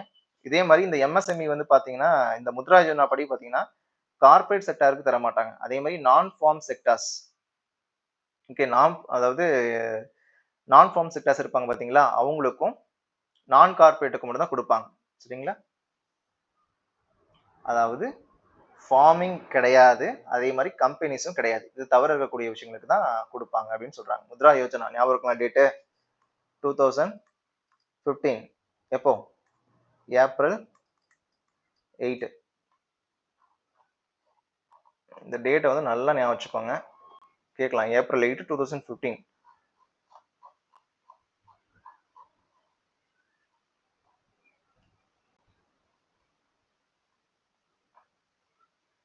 சரி, இப்போ எம்எஸ்எம்இ எப்படி வந்து டிஃபரன்ஷியேட் பண்றாங்க? இன்வெஸ்ட்மெண்ட் அடிப்படையிலையும் டேர்ன் ஓவர் அடிப்படையிலும் தான் பிரிக்கிறாங்க. கரெக்டுங்களா? அப்போ அதான் answer. The definition of MSME in India primarily distinguishes them based on turnover investment. Turnover அடிப்படையிலும் இன்வெஸ்ட்மெண்ட் அடிப்படையில் என்ன பண்றாங்கன்னா அது மேனுஃபேக்சரிங் இண்டஸ்ட்ரியா இல்ல வந்து சர்வீஸ் இண்டஸ்ட்ரியா, சர்வீஸ் செக்டர் அப்படின்னு பிரிக்கிறாங்க. சரி, அது ஓல்டு. இப்போ மேனுஃபேக்சரிங் இண்டஸ்ட்ரியா இருந்தாலும் சரி, சர்வீஸ் செக்டரா இருந்தாலும் சரி, எதன் அடிப்படையில் தான் பிரிக்கிறாங்க? அதனுடைய டேர்ன் ஓவர் இன்வெஸ்ட்மெண்ட் அடிப்படையில் தான் பிரிக்கிறாங்க. ஓகேங்களா? ஓல்டுல பாத்தீங்கன்னா இன்வெஸ்ட்மெண்ட்ல அடிப்படையில மட்டும் தான் பிரிச்சிருப்பாங்க. ஓகேங்களா? இப்ப பாத்தீங்கன்னா இன்வெஸ்ட்மெண்ட் அதே மாதிரி டேர்ன் ஓவர் இதன் அடிப்படையில தான் என்ன பண்ணிருப்பாங்கன்னா பிரிச்சிருப்பாங்க. அதுக்கு தான் நம்ம என்ன சொன்னோம்? நியூல பாத்தீங்கன்னா 1, 10, 50 இதனுடைய மடங்கு தான் டேர்ன் ஓவர். 5, 50, 250. இதான் வந்து மைக்ரோ, இதான் வந்து ஸ்மால், இதான் வந்து மீடியம் என்டர்பிரைஸ். சரிங்களா? அப்போ டேர்ன் ஓவரையும் இன்வெஸ்ட்மெண்ட் அடிப்படையில் தான் பிரிக்கிறாங்க அப்படிங்கிறது. One of the significant advantages MSMEs have over large scale industries in either அதுக்கு வந்து flexibility இருக்கும். ஓகேங்களா? மற்றது எல்லாமே வந்து சிக்னிஃபிகன்ட் அட்வான்டேஜ் மட்டும் தான் கேட்டிருக்காங்க. இன்டர்நேஷனல் மார்க்கெட்ல அவங்க போ ஈஸியா வந்து அக்சஸ் பண்ண முடியாது அவங்களால. இதெல்லாம் டிஸ்அட்வான்டேஜஸ் மற்றதெல்லாம். ஃபிளெக்சிபிலிட்டி, அதாவது அவங்களால நெகிழ்வுத்தன்மையோட செயல்பட முடியும். மார்க்கெட்ல ஏற்படக்கூடிய சேஞ்சஸ்க்கு தகுந்த மாதிரி அவங்களால அடாப்டேஷன் பண்ணிக்க முடியும். ஸோ இதுதான் அட்வான்டேஜஸ் அப்படிங்கிறது. அதுக்கடுத்து ரொம்ப இம்பார்ட்டன்ட் சிஜிடி எம்எஸ்இ அப்படிங்கிறது, அதாவது credit guarantee fund trust for micro and small enterprises. இது வந்து ஒரு ட்ரஸ்ட்டுங்க. ஓகேவா? இந்த ட்ரஸ்ட்ல வந்து என்ன பண்ணுவாங்க அப்படின்னா, இப்போ பேங்க் என்ன பண்றாங்கன்னா எம்எஸ்எம்இக்கு ஒரு லோன்ஸ் தராங்க. பேங்க் வந்து எம்எஸ்எம்இக்கு லோன் தராங்க. இப்போ இவங்க என்ன பண்ணுவாங்கன்னா அந்த எம்எஸ்எம்இக்கு கேரண்டி கொடுக்கணும் இல்லையா? அப்போ அந்த கேரண்டி யார் தராங்க அப்படின்னா, இந்த credit guarantee trust, okay, credit guarantee fund trust micro small enterprises இவங்க தான் அது கொடுக்குறாங்க. சரிங்களா? Guarantee collateral free loans to MSME extended by the eligible financial institutions. Okay, அவ்வளவுதான், அதான் correct. Which of the following is not a common challenge related to marketing for MSME? இதுதான் correct. ஓகேங்களா? இது லிமிட்டட் டிஸ்ட்ரிபியூஷன் நெட்வொர்க் மட்டும் தான் உங்கள்கிட்ட இருக்கு. Limited advertising budget. Okay, ஆமா, அமௌண்ட் அவனும் கம்மியாக தான் இருக்கு. Lack of brand recognition. Brand recognise பண்ண முடியாது. எம்எஸ்எம்இல ஒரு பொருளை தயாரிச்சு அதை நீங்க என்னைக்காவது பிராண்ட் ரெகக்னேஷன் பண்ணிருக்கீங்களா? இது இந்த பிராண்ட் தான் அப்படின்னு நீங்க என்னைக்கா ரெகக்னேஷன் பண்ணிருக்கீங்களா? கிடையாது. Intense competition from large players. ஆமா, நிறைய காம்படிஷன் இருக்கும். அதே மாதிரி மார்க்கெட்டிங்கை பொறுத்த வரைக்கும் ரொம்ப லிமிட்டடான டிஸ்ட்ரிபியூஷன் நெட்வொர்க் தான். அவங்களுக்கு ஒரு குறிப்பிட்ட பகுதிக்கு மட்டும் தான் அவங்களுடைய டிஸ்ட்ரிபியூஷன் நடக்கும். எம்எஸ்எம்இ உற்பத்தி பண்ற பொருட்களுக்கு ஒரு குறிப்பிட்ட பகுதியில் மட்டும் தான் டிஸ்ட்ரிபியூஷன் நடக்கும். ஸோ அதில் வந்து லிமிட்டட் டிஸ்ட்ரிபியூஷன் நெட்வொர்க் தான் அதனுடைய சேலஞ்ச். எல்லாமே சேலஞ்சு தான். ஓகேங்களா? இது எல்லாமே இப்போ சேலஞ்ச் ஆயிடுச்சு. Limited, lack, limited, intense. அதாவது ஒரு இது கேட்டாங்க அப்படின்னா, நெகட்டிவ் டேர்ம்ல கேட்டாங்கன்னா நெகட்டிவ் டேர்ம்ல இருக்கான்னு பாருங்க. நெகட்டிவ் டேர்ம் விட்டு வேற ஏதாவது பாசிட்டிவ் டேர்ம்ல இருந்துச்சுன்னா அதுதான் ஆன்சர். அதான் கரெக்ட். சரிங்களா? இப்போ இங்க பாத்தீங்கன்னா எக்ஸ்டென்சிவ் டிஸ்ட்ரிபியூஷன் நெட்வொர்க் வந்து தப்பு. The promotion of MSME is crucial for achieving which of the India's national goal? Inclusive growth, அனைவரையும் உள்ளடக்கிய வளர்ச்சி, ரூரல் டெவலப்மெண்ட், ஊரக வளர்ச்சி, எக்ஸ்போர்ட் ப்ரொமோஷன், இண்டஸ்ட்ரியல் growth எல்லாமே தான். எம்எஸ்எம்இனால என்ன நடக்குது அப்படின்னா எல்லாத்தையும் உள்ளடக்கிய வளர்ச்சி, கிராமப்புறம் மேம்படுது, ஏற்றுமதி வந்து ஊக்குவிக்கப்படுது, தொழிலும் வளர்ச்சி அடையுது. ஸோ எல்லாத்தையும் உள்ளடக்கி எம்எஸ்எம்இனால நம்ம பயன்படுறோம். ஓகேங்களா? அதுக்கடுத்து இப்போதான் நம்ம மேனேஜ்மெண்ட்டுக்கே வரும். சரிங்களா? Management is best described as. Management அப்படிங்கிறது ஆர்ட்டும் சயின்ஸ் ரெண்டுமே. சரிங்களா? மற்றது எல்லாமே தப்பு. Pure science. மேனேஜ்மெண்ட் பியூர் சயின்ஸா கிடையாது. அது ஆர்ட்டும் சயின்ஸும் உள்ளடக்கியது தான். இதுதான் கரெக்ட். இங்க பாருங்க, இந்த செகண்ட் பார்ட் பாருங்க. an art of getting things done through others அப்படிங்கிறது மேரி பார்க்கர் ஃபெல்லோட் வந்து சொன்ன ஒரு கோட். மனப்பாடம் பண்ணி வச்சுக்கோங்க. சரிங்களா? மேனேஜ்மெண்ட் அப்படிங்கிறது ஆர்ட், சயின்ஸ். இந்த கேள்வி கேட்கலாம். சரி, இப்போ ஒரு நிறுவனம் இருக்குன்னு வச்சுக்கோங்களேன். அந்த நிறுவனத்துக்கு இப்ப கீழ்கண்ட ஒரு 4 கேரக்டரிஸ்டிக்ஸ் சொல்லியிருக்காங்க. கோல் ஓரியன்டட், பெர்வாசிவ், கண்டினியூஸ், டைனமிக். இது எல்லாமே மேனேஜ்மெண்டோடைய கேரக்டரிஸ்டிக்ஸ் தான். மேனேஜ்மெண்ட் அப்படிங்கிறது ஒரு கோல் ஓரியன்டட் தான். மேனேஜ்மெண்ட் அப்படிங்கிறது பெர்வாசிவ் தான். மேனேஜ்மெண்ட் அப்படிங்கிறது கண்டினியூஸ் ப்ராசஸ் தான். மேனேஜ்மெண்ட் அப்படிங்கிறது டைனமிக் தான், ஸ்டாட்டிக் கிடையாது. ஸோ இது எல்லாமே கேரக்டரிஸ்டிக்ஸ் தான். ஆனா எந்த ஒரு கேரக்டரிஸ்டிக்ஸ் அது எந்த இடத்துல இருந்தாலும் சரி, எந்த சைஸ்ல இருந்தாலும் சரி, எந்த லொகேஷன்ல இருந்தாலும் சரி, பொருந்தி போகிற விஷயம் என்னன்னு கேட்டிருக்காங்க. கோல் ஓரியன்டட் எல்லாத்துக்கும் கோல் ஓரியன்டட் இருக்குமானா தெரியாது. கண்டினியூஸ் ப்ராசஸ் தான், டைனமிக் தான். பட் எக்ஸாக்டா வந்து அது எல்லா இடத்துலயும் இருக்கும் அப்படின்னு சொல்றதுக்கு பேர் தான் பெர்வாசிவ் அப்படிங்கிறது. இல்லைங்களா? அப்ப பெர்வாசிவ் தான் கரெக்டான ஆன்சர். என்ன சொல்றேன்னு பாருங்களேன். அதாவது என்னன்னா, இது 4மே வந்து மேனேஜ்மெண்டோட கேரக்டரிஸ்டிக்ஸ் தான். சரிங்களா? ஆனா எக்ஸாக்டா என்ன அப்படின்னா, அதாவது ஒரு விஷயம், இந்த 4 விஷயத்துல ஏதோ ஒரு விஷயம் அந்த ஒரு மேனேஜ்மெண்ட் எப்படி இருந்தாலும் சரி, எப்படிப்பட்ட சைஸ்ல இருந்தாலும் சரி, எப்படிப்பட்ட நேச்சர்ல இருந்தாலும் சரி, எப்படிப்பட்ட லொகேஷன்ல இருந்தாலும் சரி பொருந்தும் அப்படின்னு சொல்லக்கூடிய கேரக்டரிஸ்டிக்ஸ் என்ன அப்படின்னு பாத்தீங்கன்னா பெர்வாசிவ். பெர்வாசிவ்னா எந்த இடத்துலயும் அது இருக்கக்கூடிய விஷயம் அப்படிங்கறது அந்த பெர்வாசிவ் அப்படிங்கிற வார்த்தை குறிக்குது. அப்ப மேனேஜ்மெண்ட் அப்படிங்கிறது பிரசன்ட் எவ்ரிவேர். ஓகேங்களா? அப்ப கரெக்டான ஆன்சர் அதுங்க B. Management is multi dimensional activity. ஆமா, மேனேஜ்மெண்ட் அப்படிங்கிறது நார்மலான விஷயம் கிடையாது. ஒர்க்கை வந்து மேனேஜ் பண்றது, பீப்புளை மேனேஜ் பண்ணணும், ஆப்ரேஷன்ஸை மேனேஜ் பண்ணணும். ஓகேங்களா? அதாவது ஒர்க்கையும் பீப்புளை இன்டகிரேட் பண்றதுக்கு பேர் தான் ஆப்ரேஷன் அப்படிங்கிறது. ஸோ இப்போ இத்தனை விஷயத்த பண்றதுனால மேனேஜ்மெண்ட்டை ஒரு மல்டி டைமென்ஷனல் ஆக்டிவிட்டின்னு சொல்றாங்க. ஓகேங்களா? இப்போ அது வந்து சிங்கிள் டைமென்ஷனா? இப்போ வந்து ஒர்க்ல மட்டும் தான் அது கான்சன்ட்ரேட் பண்ணுதான்னு கிடையாது. மேனேஜ்மெண்ட்ங்கிறது பீப்புளை கான்சன்ட்ரேட் பண்ணுது, ஒர்க்கை கான்சன்ட்ரேட் பண்ணுது, பீப்புளையும் ஒர்க்கையும் சேர்த்து அதை நடைமுறைப்படுத்துறது. இது எல்லா வேலையுமே வந்து மேனேஜ்மெண்ட் பண்றதுனால அது ஒரு மல்டி டைமென்ஷனல் ஆக்டிவிட்டின்னு சொல்றாங்க. இப்போ both A and B are correct. இப்போ அதுக்கடுத்து பாத்தீங்கன்னா which of the following which level of management is primarily responsible for implementing the plans and the policies formulated by the top management? ஓகேங்களா? சரி, இப்போ மேனேஜ்மெண்ட்டை பொறுத்த வரைக்கும் 3 லெவல் இருக்குங்க. ஓகேங்களா? ஒன்று மிடில் லெவல், இது lower level, middle level, top level. இந்த 3 லெவல்ல இந்த பாலிசி மேக்கர் யார் தெரியுங்களா? ஒரு நிறுவனத்துல பாலிசி உருவாக்குறது யாருன்னா, டாப் லெவல்ல இருக்கக்கூடிய சிஇஓ, டைரக்டர்ஸ் அவங்க தான். நேர்ல எழுதியிருக்கேன் பாருங்க. அதே மிடில் லெவல் மேனேஜ்மென்ட் அப்படிங்கிறது டிபார்ட்மெண்ட் ஹெட்ஸ். அவங்க தான் பாலிசிய இன்டர்பிரட் பண்ணுவாங்க. ஓகேங்களா? அவங்க தான் பாலிசி என்ன பண்றாங்க? மத்தவங்களுக்கு விளக்குவாங்க. இன்டர்பிரேஷன்னா விளக்குறது அவ்வளவுதான். டிபார்ட்மெண்ட் ஹெட்ஸ் தான் வந்து அவங்கவங்க டிபார்ட்மெண்ட்டுக்கு பாலிசி வந்து விளக்குவாங்க. அதுக்கு லோயர் லெவல் அதான் வந்து சூப்பர்வைசர்ஸ், ஃபோர்மேன் அவங்களா இருக்கிறது. அவங்க தான் பாலிசி எக்ஸிக்யூட் பண்ணுவாங்க. சரிங்களா? இப்போ இங்க என்ன கேட்டிருக்காங்கன்னா, implementing the policies, implementing the plans. ஓகேங்களா? Implementing the plans and policies. பாலிசிஸையும் பிளான்ஸையும் எக்ஸிக்யூட் பண்றதுல யார் முக்கிய பங்கு வகிக்கிறாங்கன்னா, மிடில் லெவல். ஓகேங்களா? அவங்க தான். டாப் லெவல்ல இருக்கவங்க பாலிசியை மேக் பண்ணுவாங்க. மிடில் லெவல்ல இருக்கவங்க பாலிசியை அவங்களுக்கு கீழே இருக்கவங்களுக்கு விளக்குவாங்க. அந்த பாலிசியை நடைமுறைப்படுத்துறது யாருன்னா லோயர் லெவல். ஓகேங்களா? இவங்க நடைமுறைப்படுத்தணும்னா யாரு வந்து எக்ஸ்பிளைன் பண்ணணும்? மிடில் லெவல்ல இருக்கவங்க எக்ஸ்பிளைன் பண்ணணும். ஸோ இவங்க 2 பேத்துக்கு பாலமா இருக்கிறதுனால தான் ரொம்ப இம்பார்ட்டன்ட். யாருன்னா மிடில் லெவல்ல இருக்கவங்க தான். சரிங்களா? சரி. இப்போ மறுபடியும் பாருங்க. டாப் லெவல்ல என்ன பண்ணுவாங்க? Formulating overall organisation goals. Middle லெவல்ல என்ன பண்ணுவாங்க? Interpreting policy to subordinates. இன்டர்பிரட்டிங்னா விளக்குறது. ஓகேங்களா? லோயர் லெவல்ல என்ன பண்ணுவாங்க? Directing operative employees. ஓகேங்களா? லோயர் லெவல்ல சூப்பர்வைசர், ஃபோர்மேன்லாம் இருப்பாங்க. அவங்க தான் என்ன பண்ணுவாங்கன்னா, எம்ப்ளாயீஸை டைரக்ட் பண்ணுவாங்க. நீ இப்படி செய்யணும், இது இப்படி பண்ணணும் அப்படின்னு சொல்லி எக்ஸ்பிளைன் பண்ணுவாங்க. சரிங்களா? ஆனா பாலிசி எக்ஸ்பிளைன் பண்றது யாரு? மிடில் லெவல்ல. சரிங்களா? இவங்க ஆபரேட்டிவ் எம்ப்ளாயீஸை டைரக்ட் பண்றது யாருங்க? Lower level. அவ்வளவுதான் கான்செப்ட். சரிங்களா?